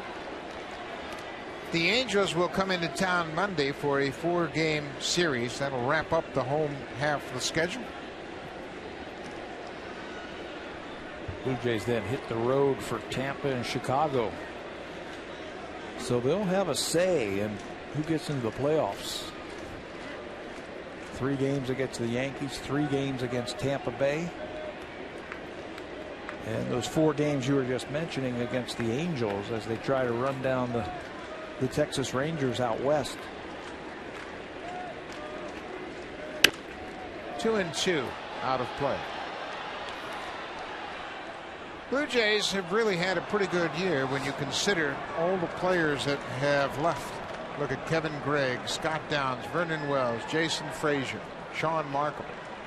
A lot of veteran players that played last year helped contribute to that 75 and 74 record, and now, especially in the second half, a lot of kids contributing to the same record. John Buck and Lyle Overbay on the team last year that provide a lot of home run power. They were hitting home runs left and right last year. 257. It seemed like every time they would score runs, they would end up being via the home run. That hasn't happened this year, and they're still the same record. Yeah, and I just really disagree with a lot of the critics that say, well, same old, here we go, another losing season. Yeah, they're not going to the postseason this year, but boy, the future looks brighter now than it has in several seasons.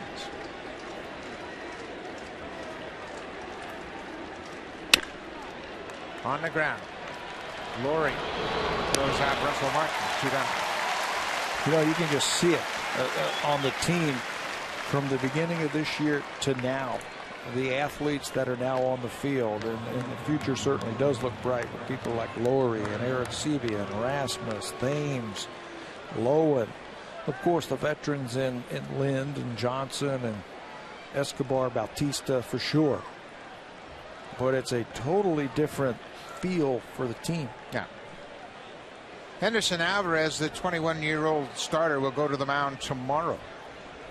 Yunel Escobar continues to be plagued by that sore elbow. He was hit by a pitch on his left arm. He can't play just yet. But to be honest, the Blue Jays need 2 starting pitchers. There's no question about that. Whether you go out, buy a free agent, make a trade, they'd like to have a veteran presence in their rotation to complement Ricky Romero and go along with the youthfulness of Henderson Alvarez. That is a tough hole to fill. Oh yeah, trying to find a couple of starters. You don't know what it's going to cost in money or players if you have to make a trade. Ricky Romero's taken a next step in the progression of developing into a premier starter, and right now you can put him in that same class with John Lester. Yep. Brett Gardner hits it to center field. Colby Rasmus in front of the warning track makes the catch. Jesse Litch has a 1-2-3 7th. Middle of the 7th. We are tied at 4.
Leagues. He's young as far as being a position player, and today at 3:10 prior to batting practice, Brian Butterfield and Adam Lowen are working out some details at first.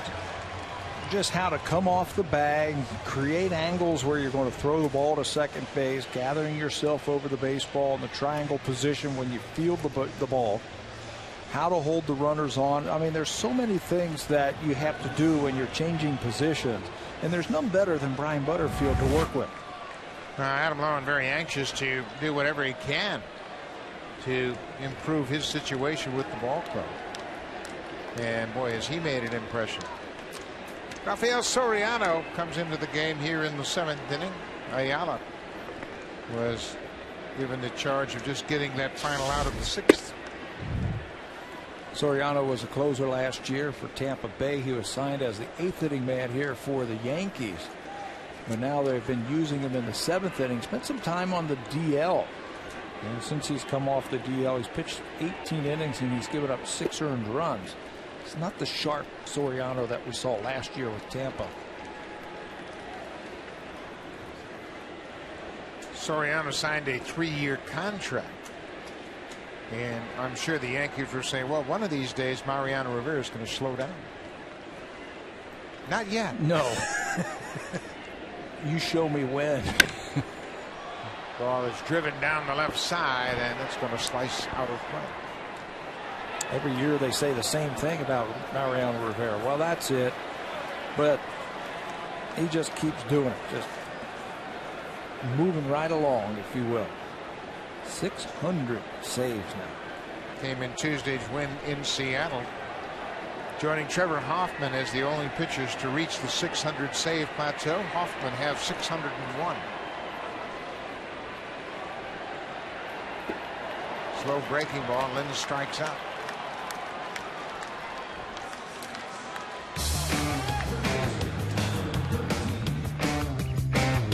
It's Canada's best-selling car 13 years in a row. Honda, the official vehicle of the Toronto Blue Jays.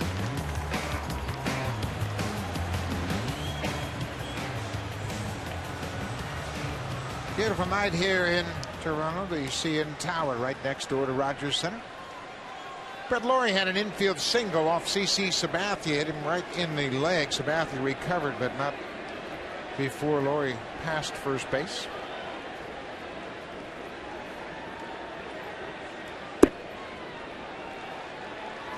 Soriano's had 2 good seasons as a closer. 2009 in Atlanta. He saved 27 games for the Braves. Last year in Tampa Bay, his only year with the Rays, he had 45 saves. He parlayed that into a lucrative 3-year contract with the Yankees.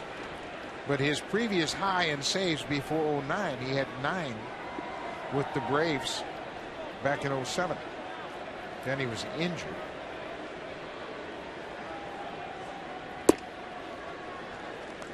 He's certainly not been as sharp this year as he was last year, obviously. He gave up just 36 hits in 62 in the 3rd innings for Tampa Bay last year. 163 batting average. 163. With a lot of strikeouts. He's got that sharp slider. There it is right there. 91 miles an hour. Like a cutter. Taking a page out of Mariano Rivera's book. He had some elbow problems this year. That's why he was on the disabled list. Right elbow inflammation. He actually missed 63 team games for the Yankees. Soriano thought that was strike 3. He did a little bounce off the mound, thinking that was going to be a called strike. Laurie has one at bat against the Yankees right-hander.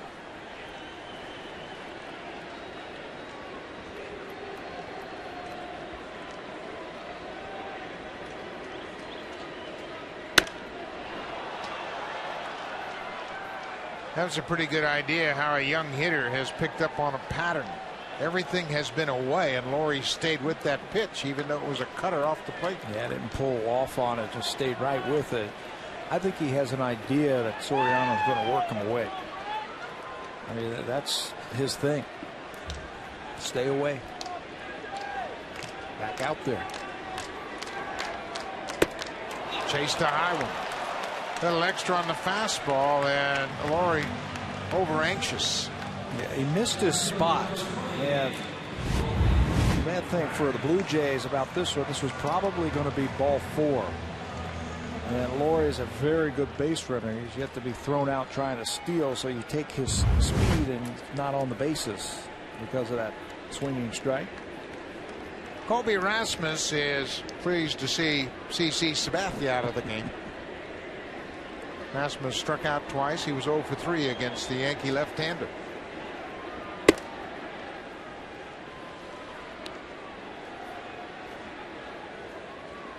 Didn't see the ball very well. Had a check swing back to the mound his last time up. And had a couple of swinging strikeouts. Breaking ball pulled foul. Rasmus, we mentioned in his return tonight, he had not played in a big league game since August 23rd right here at Rogers Center. Injured his hand against the Royals. Back of his hand, jammed it up against the fence, making a catch in center, and re-aggravated that same injury diving for a ball in right center.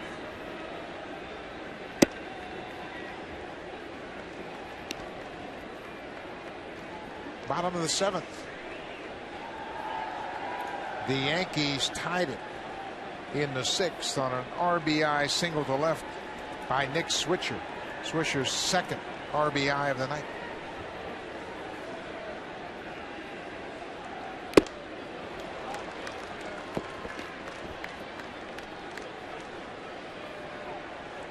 Got to dial it up a little bit more on that fastball.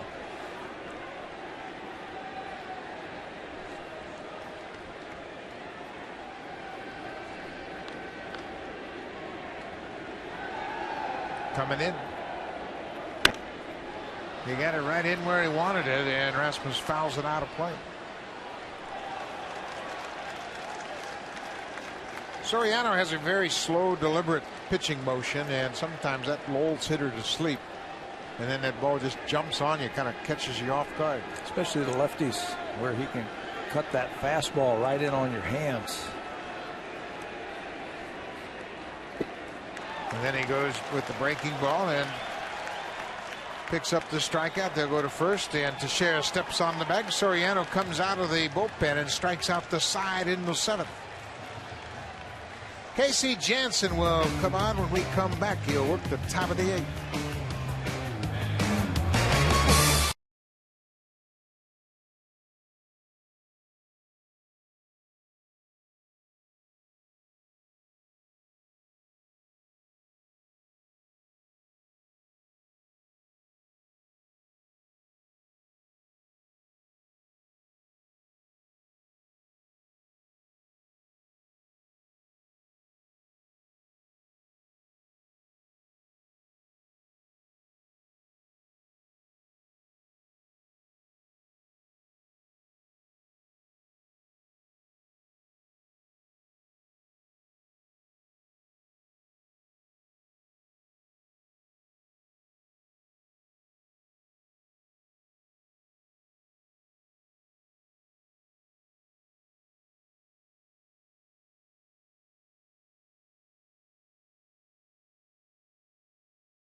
The Jays live from anywhere, online or on the go at RogersOnDemand.com.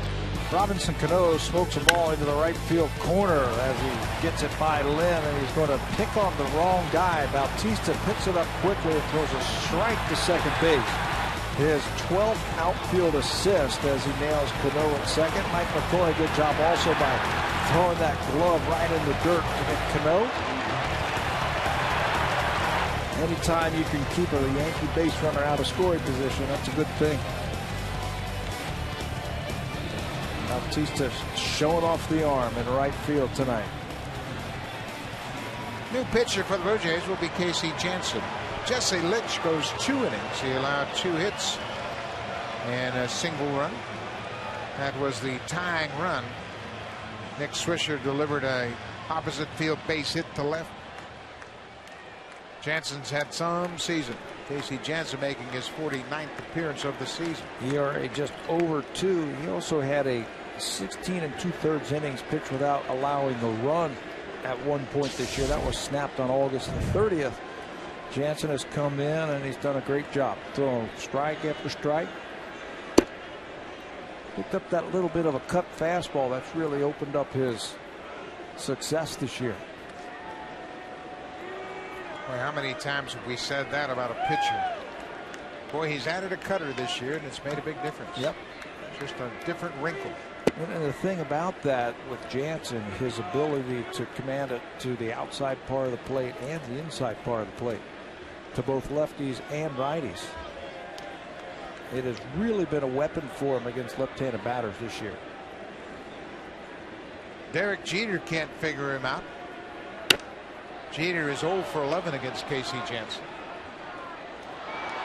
Just a little bit of movement. Jeter talking to himself about that. This guy gives me fits.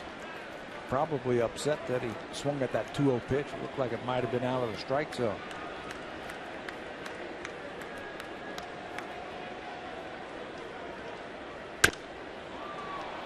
Boy, Jansen really drives that ball so well down in the zone. He can command both sides of the plate. This is a guy you talked about, John Farrell referring to a guy that can make X's on both sides of the plate. And he can do it. And he keeps it down for the most part. Hides the ball well. With that high leg kick coming out of the windup.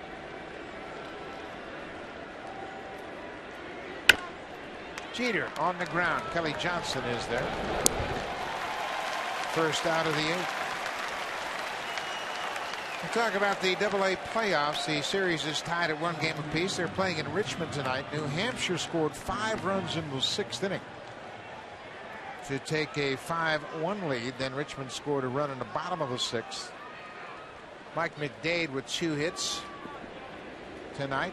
Travis d'Ormeaux, Moises Sierra have both hit doubles, and they've driven in a run apiece.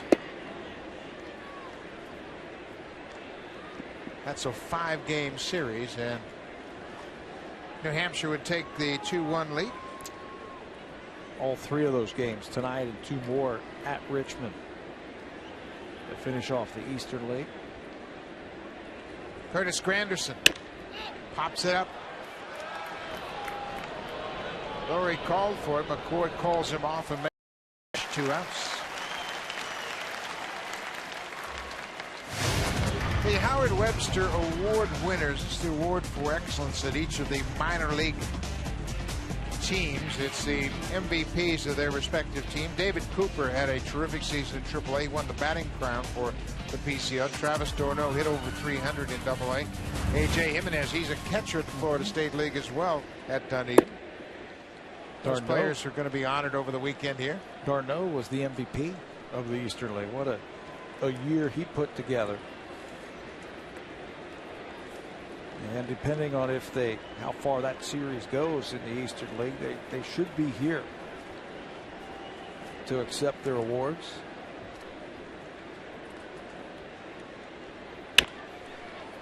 Foul ball as Lynn really guarding the line. Travis d'Ormeaux will play for Team USA in the World Cup qualifier and the Pan Am Games. So he'll have 2 tournaments that he'll be able to participate in. And he's the #1 catcher on that team, so he's going to get some great experience in international tournament play. That'll take place at the end of September. They will get together, have a training camp, and then he will go to the 2 tournaments and play as the front line catcher. For Casey Jansen, he has overmatched the Yankees at 1, 2, 3, 8th inning. They are tied at 4-0, middle of the 8th. It's time for Jays Connected Update. Jamie Campbell, Greg Zahn from the Black Crate Broadcast Studio here at Rogers Center.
Series. The Jays on Sportsnet. Pre-game show starts at 12:30 p.m. Eastern Time. That's 9:30 a.m.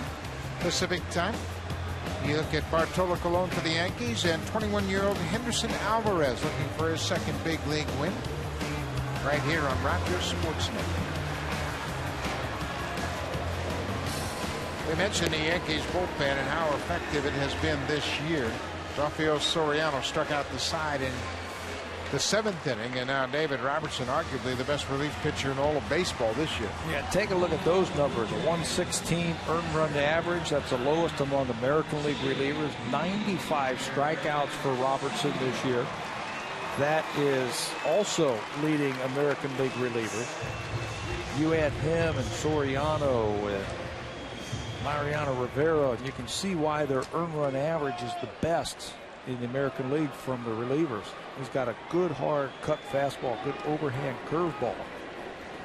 Robertson has really blossomed this year. Woo, look out. Looked like a breaking pitch. He got away from Robertson and got underneath it. And he wanted this ball away. You see Russell Martin down away, and it just comes under the chin of J.P. Arancibia. Ball on the strike. David Robertson has the best strikeout per 9 inning ratio, the 4th best in the majors. He averages 13.79 strikeouts per 9 innings. And that's only the 4th best. You can see a little more Mariano Rivera influence with that cut fastball. We saw it from Soriano last inning, and now we see it from Robertson.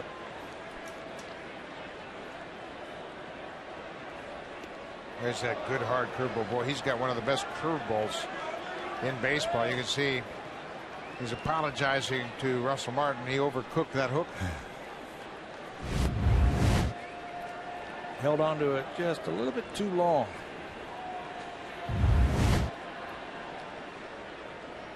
Two and two. 8th inning of a 4-4 tie.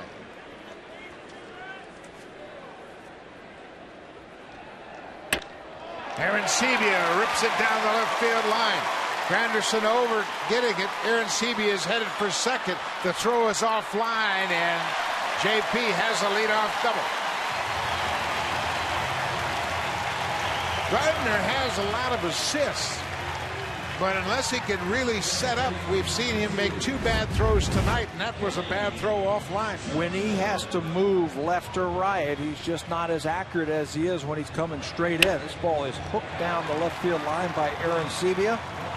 Gardner comes over, cuts it off, but the ball is way offline.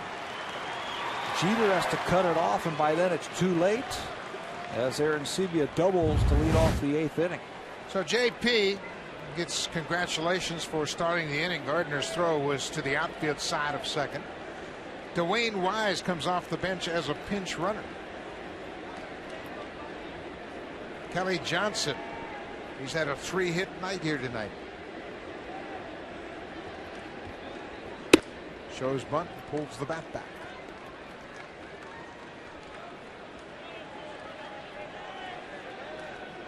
Corners are in for the Yankees, expecting Johnson to bunt. They could take it off now if they want. They might get all kind of movement on that infield after showing bunt the first pitch.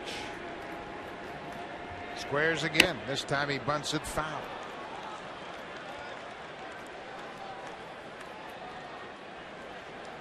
Mike McCoy is on deck. He's had a 3-hit game tonight, his first 3-hit game of the season, and only his second 3-hit game of his career. Conversation going on between Wakamoto might have as a pinch hitter. Well, first thing they have to do, they've got to get this runner over to third base. Robertson throws it down and in. Get that guy over to third base with less than 2 outs, and then you can start making some moves if you want to. Dwayne Wise, a heads-up veteran base runner. 2-1. Chavez in at third. 3-1.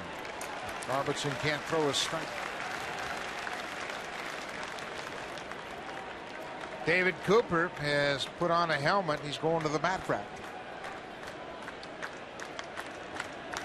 Cooper has shown that he can put the ball in play. Challenge now is to get Wise to third.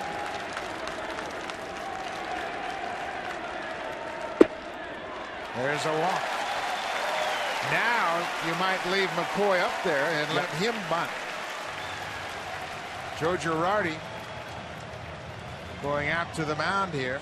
This is more a strategy trip than it is a pitching change trip. Yeah, there's nobody warming up in the bullpen for the Yankees. This is all about defense, what Joe Girardi wants, because the situation screams sacrifice bunt right here. So he wants to make sure his infield, they're all on the same page of what he wants to do.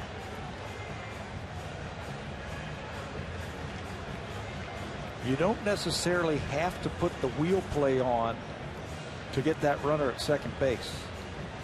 Or at third base, excuse me. Brian Butterfield just walked down and delivered the play to Mike McCoy verbally. And now he will pass it along to the base runners. Mark Teixeira is very good at first base, charging and getting that lead runner. You can see how he's cheating in right now. There's the wheel play. McCoy pulls the bat back and takes a strike. Jeter broke for third. And what happens when you have the wheel play on? The middle of the diamond's wide open. Wide open. Cano goes to first to cover. Jeter goes to third. So if the hitter, McCoy, can pick up on that, he's slap at the ball and bounce it through the infield. A lot of times managers will give you the option. If you square and they have the wheel play on, pull it back and go ahead and swing. Not. Oh, there's a foul tip. McCoy left the bat out there and the ball hit the bat. It's 0-2. That time the Yankees faked the wheel play and held their positions. Yeah, that's why Girardi went out there. Squares around, just can't get the bat back. It's foul ball.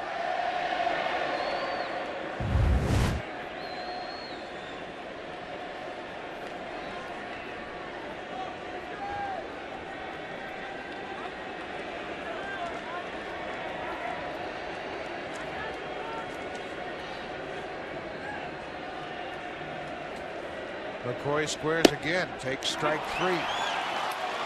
Right down the middle. That's a big out for the Yankees. There's that strikeout pitch from David Robertson. Right at the bottom of the strike zone with a little cut on it. Certainly high enough.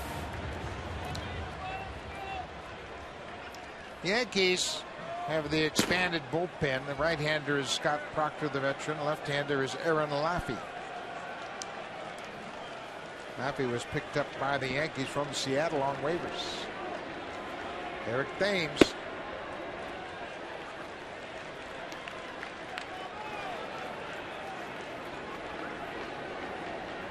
Thames struck out 3 times against CC Sabathia.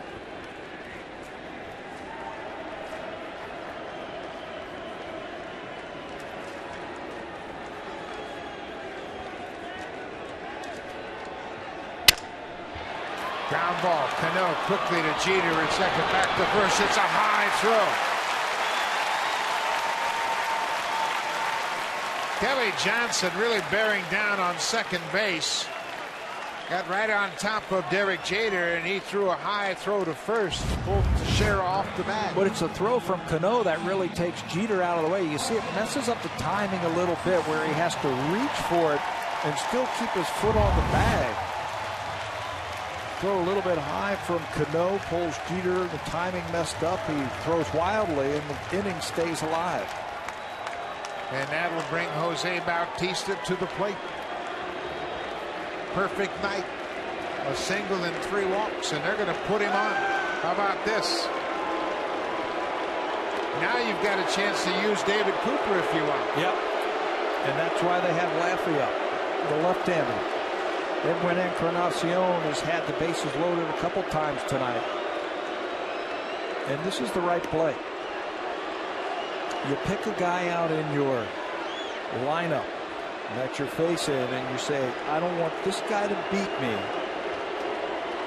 It's Bautista, and they're going to take their chances with Encarnacion. Yeah, and that's the right call, no question about it. You've got a base open, it just happens to be at second. Edwin Encarnacion. He's hit with the bases loaded all night long.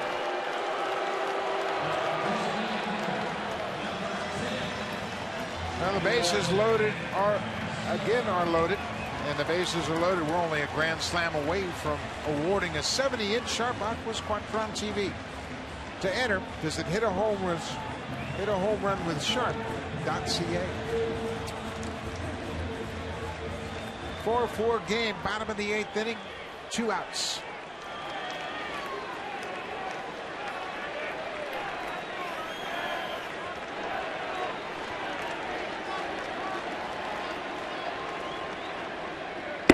Fastball upstairs.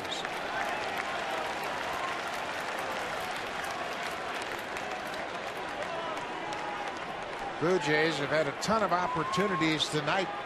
They are just 2 for 10 with runners in scoring position.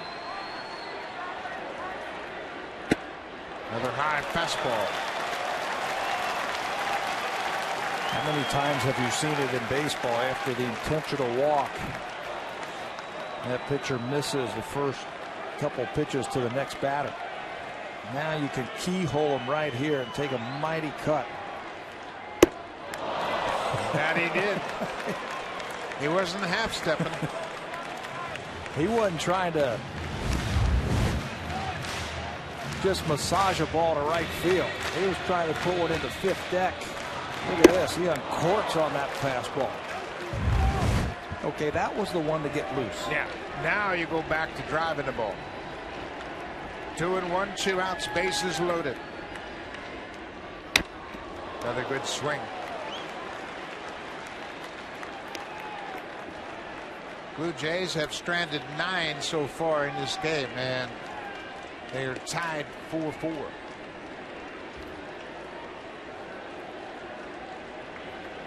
The matchup books on the bench.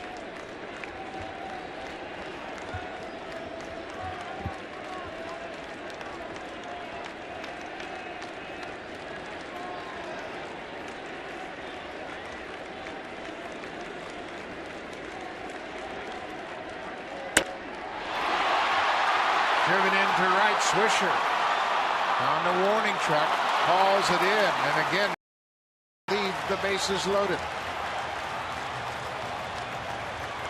It's a 4-4 game. We're going to go to the 9th. Now it's time for a connected preview. Here's Ivanka Osman.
pick up some very cool items. Tomorrow, the Blue Jays will have a garage sale. You can pick up game-used memorabilia.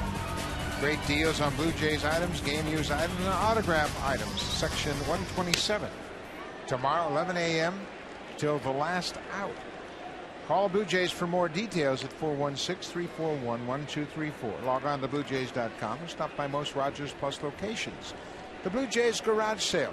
Pick up some game-used items and help out a great cause that goes to support Jays Care Foundation. Robinson Cano. Casey Jansen retired the 3 batters he faced in the 8th inning. Jose Molina comes on after Aaron Sebia reached and was taken out for the pinch runner. So Molina is in the 8th spot in the lineup.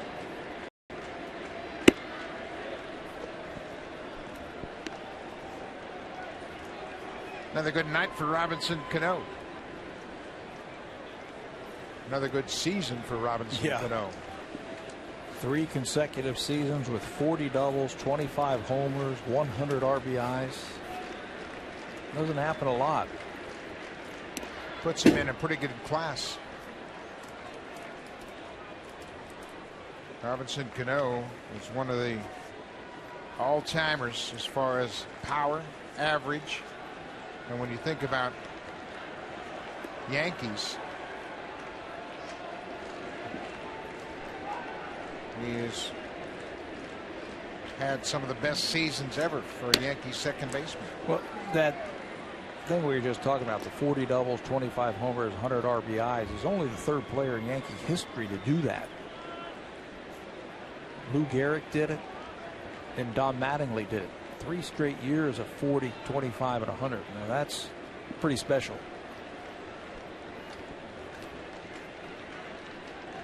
Robinson Cano has become a very good player, consistent year in and year out.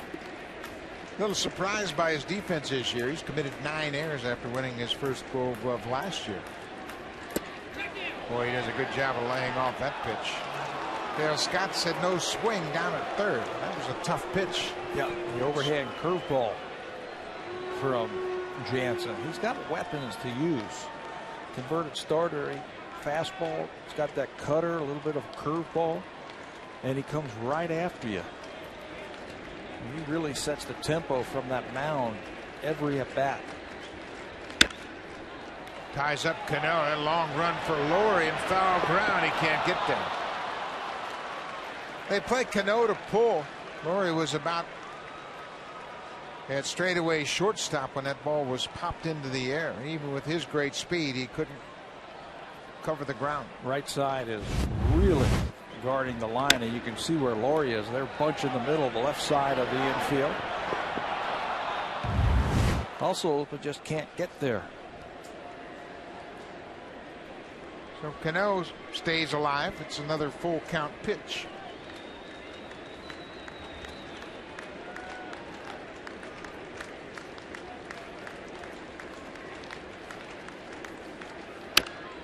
Another good pitch. Whew.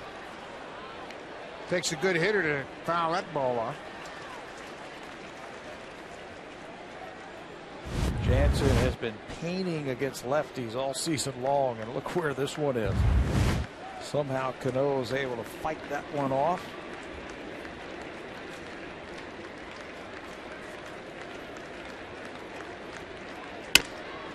He gets jammed on this one. Colby Rasmus, the center fielder, coming in, makes the catch in shallow center. That's the first out of the top of the ninth.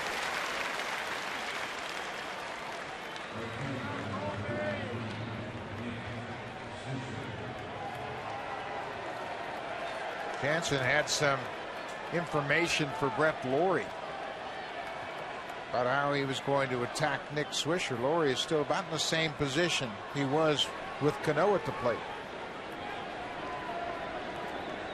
Left-hander at the plate. Play the percentages. First pitch curveball for a strike. Brad Butterfield has the spray chart for all the hitters. Keeps that book close at hand. They move the infielders around according to the matchups. And every batter will hit differently against the different relievers. You can see where the shortstop McCoy is playing almost right up the middle. Figuring that against Jansen, Swisher's going to pull the ball.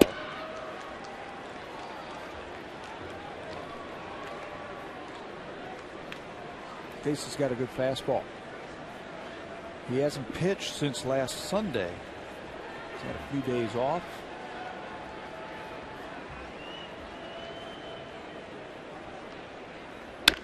Breaking ball pulled on the ground. Johnson is right there.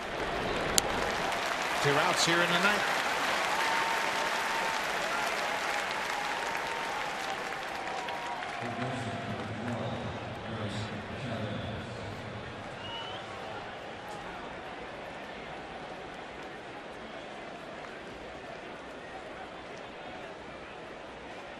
Hank Chavez had a 2-run home run back in the 4th. Part of a 3-run Yankee inning. Just his 2nd home run of the season.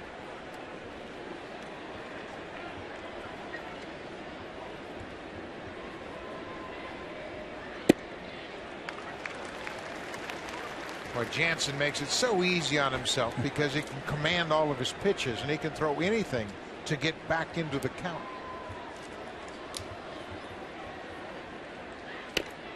You need a curveball, I can throw that when I'm behind. You need a cutter, I can throw that. He'll straighten out his fastball at times. Lefties against Casey this year are hitting just 216. And he has backdoored them many times with that cutter. Going to the outside corner. Missed all the way inside, but Chavez fouls it off and breaks his bat.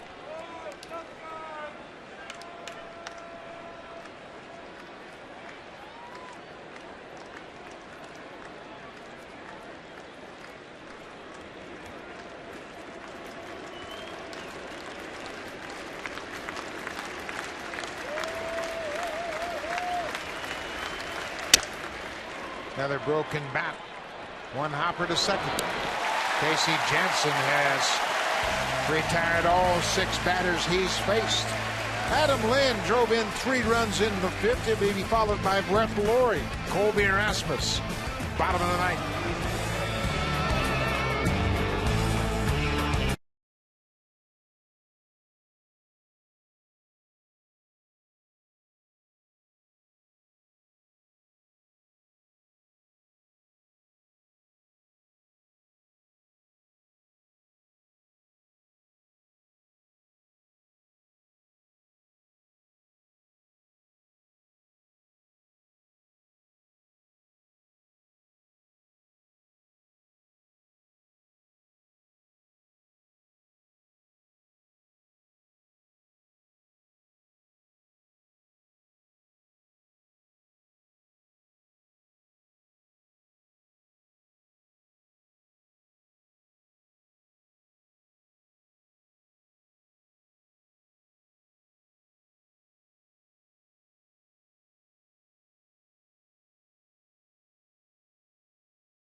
On the Brewers.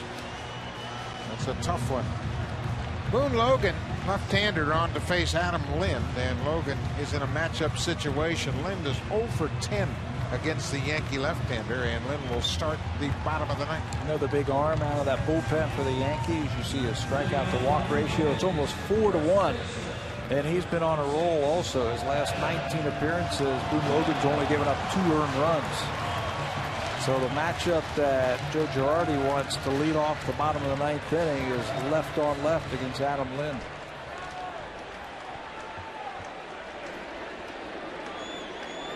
The rally hats are out, if you will. Colorful group. Must have lost a bet. Bottom of the ninth inning in a 4-4 game. Adam Lynn with a bases clearing 3-run double back in the 5th. With that big breaking ball.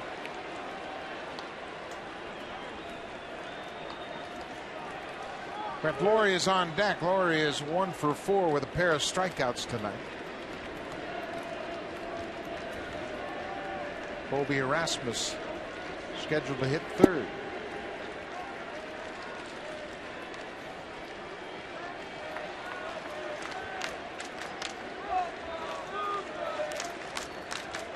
Both Adam Lynn and Brett Lawrie have had walk-off homers this season.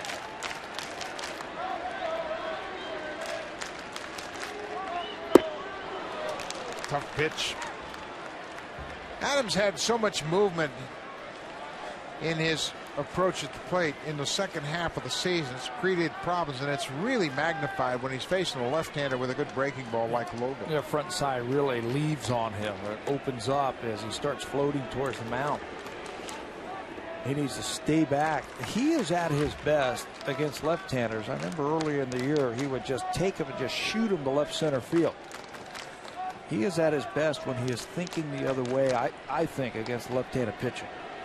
That's what he did against CC Sabathia back in the 5th. Took him down the left field line. A 3-run double.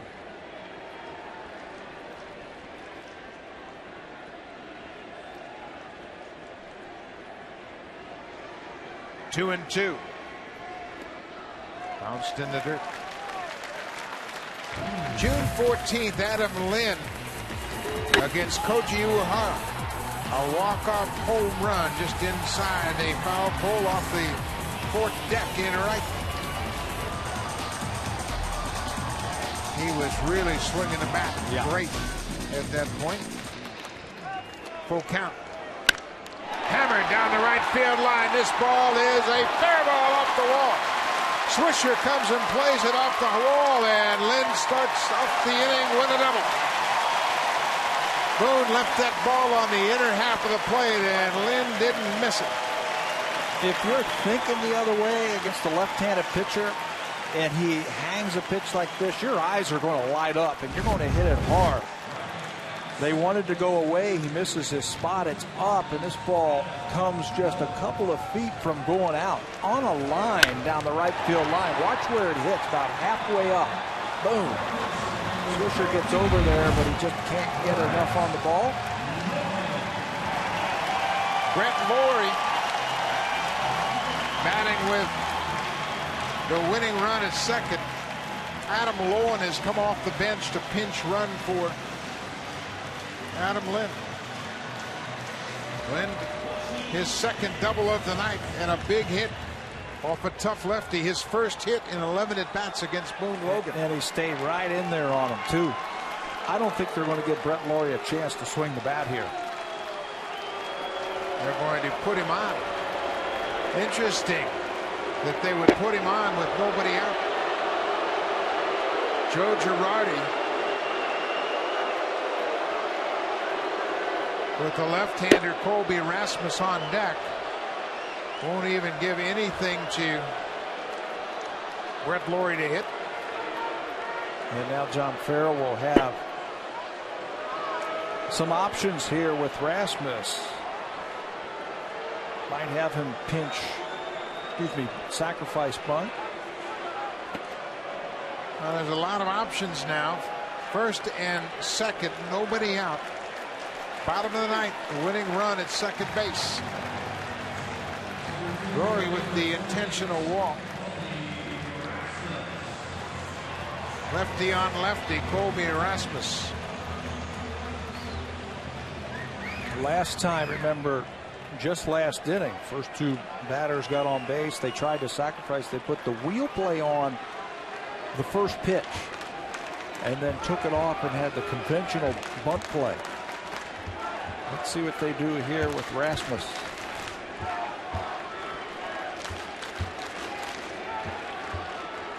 Squares to bunt, right back to the pitcher. Logan goes to third in time. Play made much easier because Logan's a left-hander.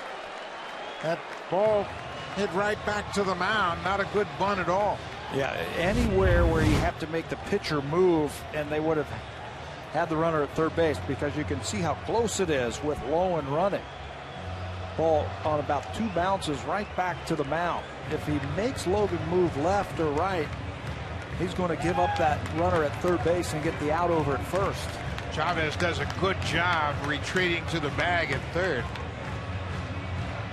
Lowen can run, and Chavez gets back in time to take the throw. They cut down the lead runner. So Boone Logan, after giving up the leadoff double, turns things over to Corey Wade, the right-hander.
Fourth appearance of the season.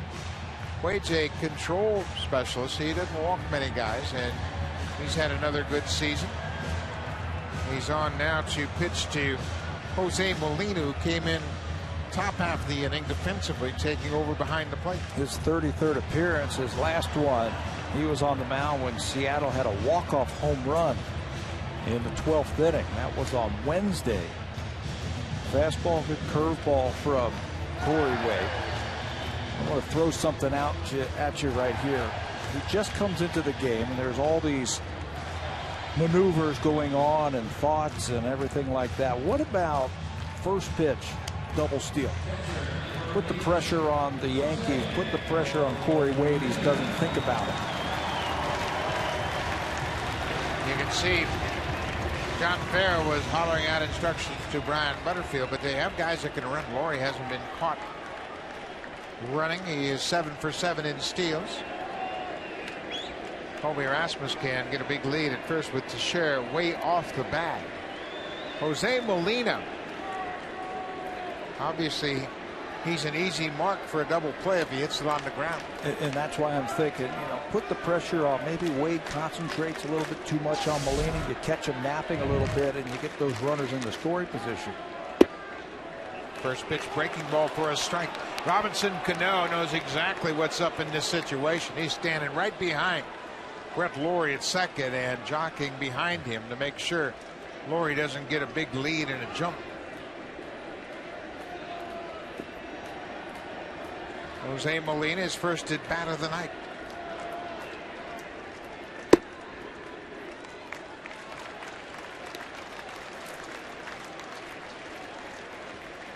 Molina's gotten big hits for the Blue Jays all season long.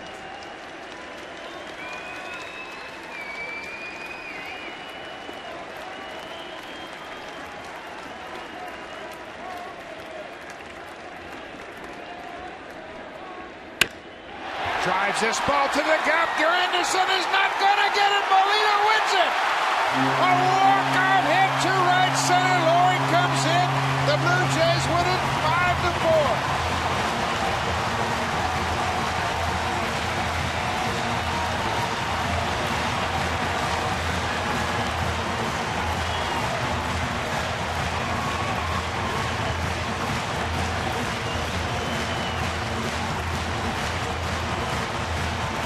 uncanny. The Blue Jays at home in their last at bat. All night long they have been begging for a base hit. Jose Molina gets his first swing. Just put in last inning as a defensive replacement. He gets his fastball, and I think he knows as soon as he hits it that one's going to split the outfield and go for a game winner.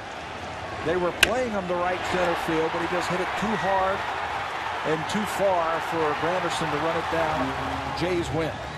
Brett Laurie scores the winning run. The Blue Jays up to that hit were 2 for 13 with runners in scoring position. Molina wins it. We'll be back tomorrow afternoon. Thanks for watching.